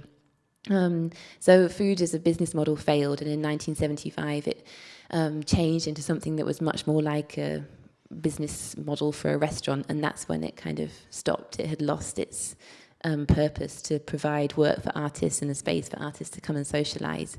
So at that moment when it fails, how does it then that certain names stick and certain names just are always going to slip down the history tube? And I think it's also the disappointment, the disappointment of visibility, because then we found this catalog by Catherine Morris, and Catherine Morris now, is a really important curator. She's at the Brooklyn Museum. And yeah, it's like an art exhibition, white like columns. It's like a very big art exhibition that is like, look, this is not Gordon Matta Clark's project. And then you get super excited. You're like, oh, okay, so it's recorded now. It's part of history. Now everybody knows it. And like 3 months later, it's gone. It doesn't matter. And I think that's the I think for quite a while, then we're kind of like obsessed with. Or maybe there's like two sides, which is like, why do these things don't stick? And I think we keep bumping in like the larger structural problems. So because certain labors are seen as authoring, like they create things, and certain labors just sustain things. So the idea that, an artist who's a host who was there like twice a week had tons more to do with the person who ran the restaurant, who decided they did like these amazing weird dinners that was there every day, that make every decision. Like, I don't know, like I think anyone here who has run stuff know that, it's one thing to have an idea, it's another thing to like make the tons of decisions that you make every day when you're maintaining and sustaining space. And the fact that those decisions do not construct authorship, but just like glimpsing by and being really, depending on who you are, that is enough to say that this is your project now. I think, and then again, like, what are the gender associations, and not in the case of food, but in other cases like the racial associations with these types of labor that conceive authorship or not, or just how hard it is. It's really hard. Like, Gordon Matta Clark name is so fresh in my mind that if I spend too long without talking about food, I have to be like, who are the other people? Because it's just hard, because Gordon Matta Clark is everywhere. So it's such an effort to go against that. It's so much easier to just be like, yeah, whatever, food, Gordon Matta Clark project, it's fine. And I think, I guess like after quite a long time of trying to understand why, we kind of like move into a phase where like it doesn't matter why, we just need to change it. Like there's something very wrong in all these cases, right? There's something very wrong on them. And at the moment, so I'm Peruvian, but I grew up in Brazil, which I'm sure you all know is like a massive moment of crisis. And it is a crisis that is in big part because of a massive reaction against attempts to, like dismantle this category. So like most of the violence in Brazil, I would say, is about like issues of sexuality and issues of education. So lots of people have been allowed in education. Our bodies are not supposed to be educated. So there's been like a massive increase of Black people and brown people into universities in Brazil, and people feel really that is not okay. That is not okay. Like we need to, like they're taking space from other people. And then another big thing is sexuality. So there's like, I have lots of friends who work with early years education, and there's a lot of like violence against teachers that do any sort of like questioning, not even questioning, just like allowing a boy playing with a doll is enough to like generate a massive revolt about these people that are allowing these things to happen. So I think it's quite interesting how we can like repeat these categories all the time without thinking, but then you can see the amount of violent reaction that happens whenever you kind of like try to dismount them. And I think when Eva sent me the list of who was going to be talking today, I just feel like I just want Emma Research to be told at every school in London. To me, that's like good luck. Yeah, no, I know. It's just so hard to change those structures. I went into this meeting from the Black Asian Studies Association, which is an amazing organization in London, and they managed to change curriculum. They managed to change curriculum in the UK to include Black British history. And this meeting was last month, and they were like, yeah, but now they made most of the schools academies. So we changed the curriculum, and then immediately they made the curriculum not mandatory. So the schools still are not teaching that, which is, I don't even know what to say. It's just... Now, Anjali Sagar, who's part of the Untitled Collective, who was growing up in London in the 70s and 80s, said that she talks about, they're listed on our poster that we forgot to bring them, but which is the Black Parents Association that was formed in London to protest against racism in education. In the UK, it says completely transformed her school experience. Like, this is the people like John LaRose, who started New Beacon Press, and who are some of the only publishers, like serious publishers of the scholarship and the creative outputs of people of color in the UK. But Anjali did say, she said, my entire school experience changed because of those people. But yeah, no, completely. Well, yeah, I mean, I came over here because I was looking for something on my computer that I wanted to share, but I need another minute to find it. Oh, sorry. But I mean, before that, when I was doing, this is not just me plugging the article I wrote for the first In-Flight magazine when I write about my MA thesis on revisionist war memorials. But when I do, I write a lot in that. I spoke a lot in Berlin about war memorials and how in London and what they mean. But one of the things I discovered when looking at, I did some reading around the commemoration of centennials and bicentennials in the US, of the US independence, and also in Australia, the centennial and the bicentennial of the nation, Australia as nation state, US as nation state, irony being they're both settler colonies. But one of the words I discovered is that sociologists talk about is that certain people and events have charisma, and that therefore a lot of energy is, I think his name was Schwartz, is the sociologist. I'd have to find the essay for you deep in the bowels of somewhere. But it's actually a word that sociology uses to try and understand why certain people and events become so sticky within hegemonic narratives, is that they do have a kind of charisma. And it's definitely this charisma attaches to certain bodies rather than to other bodies, and to certain stories rather than to other stories. So, and this was quite an interesting one in the case of the centennials of Australia and in the US, particularly the bicentennials, which were the 20th century ones, because all sorts of communities started to demand inclusion in representation of these events. So, for example, Black people or Indigenous Americans or Indigenous Australians, and this is doubly problematic because, of course, these were events that historically did not really include them, but it shows their charisma as events, that actually part of claiming your right, naming yourself a citizen and claiming your inclusion in the nation state involves kind of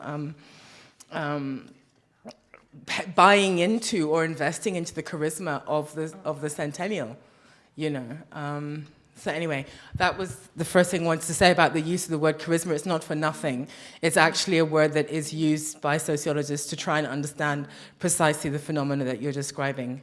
But let me look for this other thing, and then we'll talk more.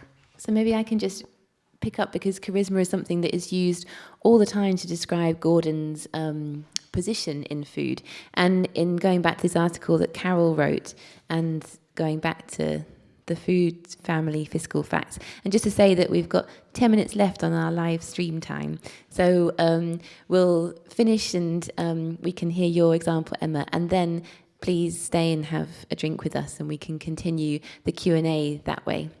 Okay, so I'll just go back to the food family fiscal facts, because I think it's an interesting acknowledgement of the collective work then, and and what sticks and what doesn't. Lisa Bear's Avalanche published a food menu which listed from 1971 to 1973 how many eggs, loaves of bread, chicken legs, fish, broccoli bunches, lettuce heads, carrots, gallons of gumbo, etc. food had cooked and the world had consumed. It listed how many napkins, paper towels, rolls of toilet paper, cans of Ajax, bottles of dishwashing soap, etc. had been used. It listed how many glasses had been broken, how many employee strikes there had been, and how many tickets and violations we received. Though we consumed food, food consumed us. It was a free enterprise which gave food away much too freely. Food, in brackets me, Carol Gooden, was much more concerned with how it looked than how it economically ran. And it, in brackets Gordon, was much more concerned about how charming, stimulating and friendly it was than how much customers and workers followed the rules. And I think it's really interesting in that point where she sort of talks about how she is the body and it, the whole project, is Gordon. And even at that moment, sort of, it's moving into thinking about that as, his charisma and it sticking as his project. Did you find your thing? Okay, which is... So the other way, another, I suppose... I'm trying to be concise because we've got so little time. Okay, I'm quoting, this is a quote from a book written by 3 South African sociologists, whose names are Kevin Durkheim, Xoliswa Mtose, and Lindsay Brown, and it was published in 2010.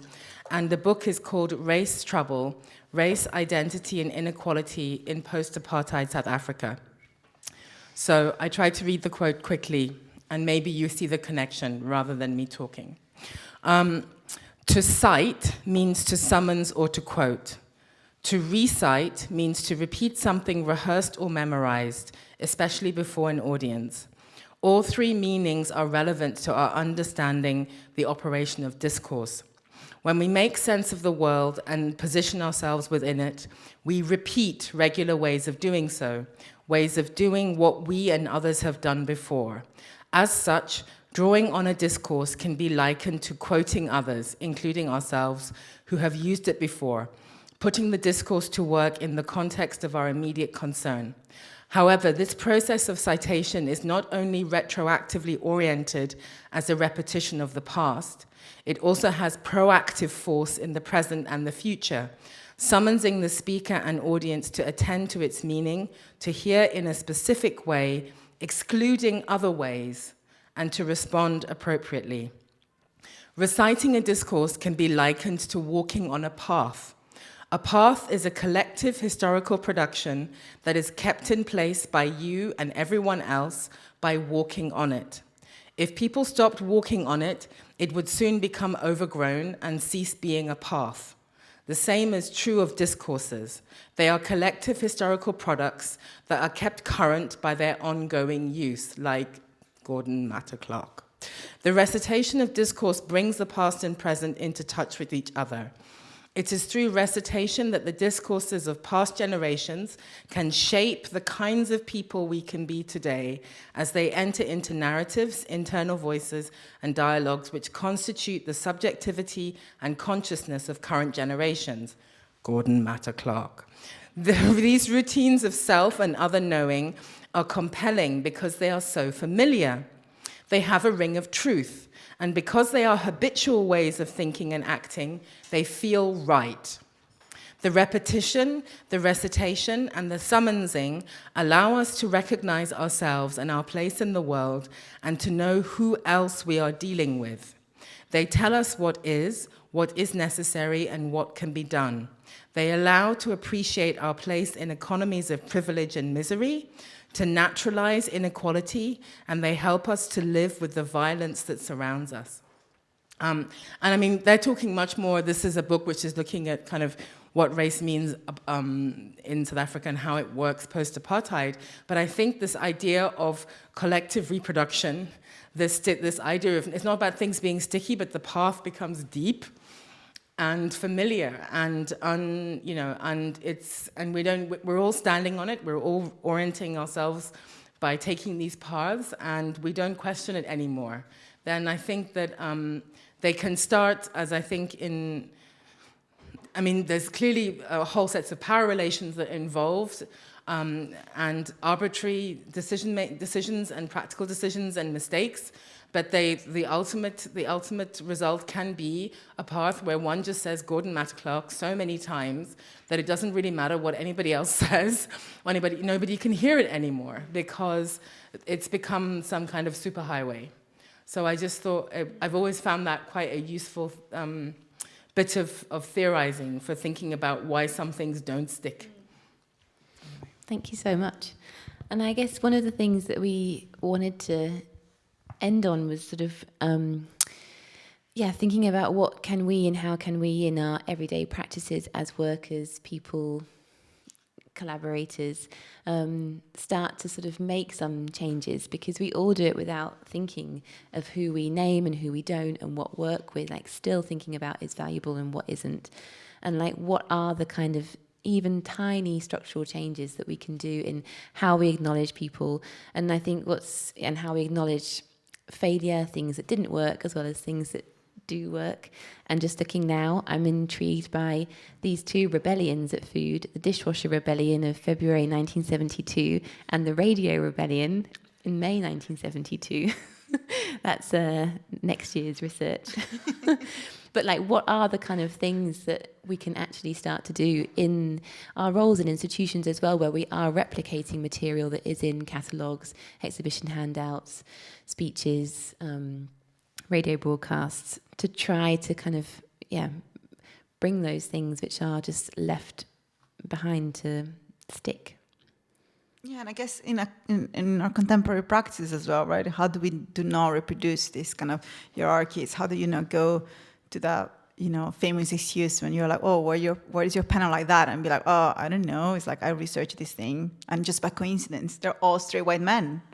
Couldn't find any other person, or they're all always the same people. Why? I don't know. They're the only people, and it does takes an effort. It do take an effort to find these other people and kind of recognize that other, not only other types of bodies, but sometimes other types of practices that might not look, they're not might circulate in the academia, for example, because they have been excluded, all these things, are actually really important sources of knowledge, and sometimes have a lot more interesting. Like, it's not even. I think sometimes they just have more interesting things to say. Okay, I'm gonna end it there, just so we don't just fall off the broadcast. 2 minutes. So 2 minutes to wrap up, and then please stay. And 1 minute. Okay, please stay. We've got 6 bottles of wine and some more tacos. But thank you so much for being here this day, listening at home and wherever you are in the ether and in this space. It's been really amazing to share these thoughts and suggestions with you all. The next platform, you'll be pleased to know there's more, is on the 8th of December, after the event where Andrea is speaking at Hordaland Kunstcenter. Then we'll be here at the Kunsthall at 7 o'clock talking about distribution networks. Thank you, everybody.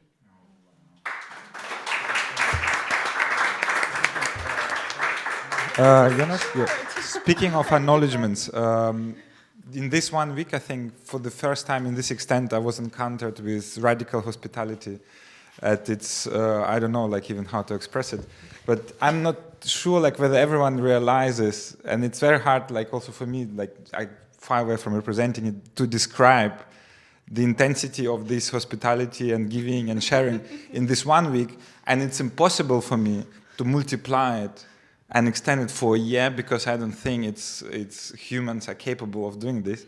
So in this sense, yes. Yeah, we have a little thank you to Eva.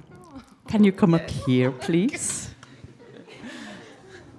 It's amazing. We have had such an amazing time, and you are the one that leaving last. You're leaving the building. You're checking if all the lights are out, and you're the first who come here this morning together with Andrea to make the stew or the taco, and you keep on like that. I've seen all the time since we met.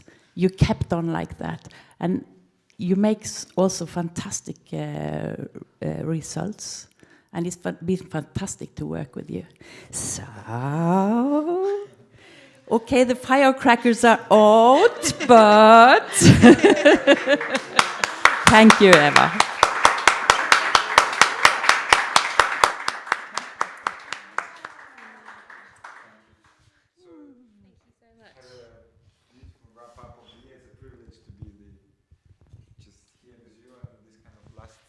Farewell moments of your presence here, so really do appreciate and just include everyone automatically now, representing everyone.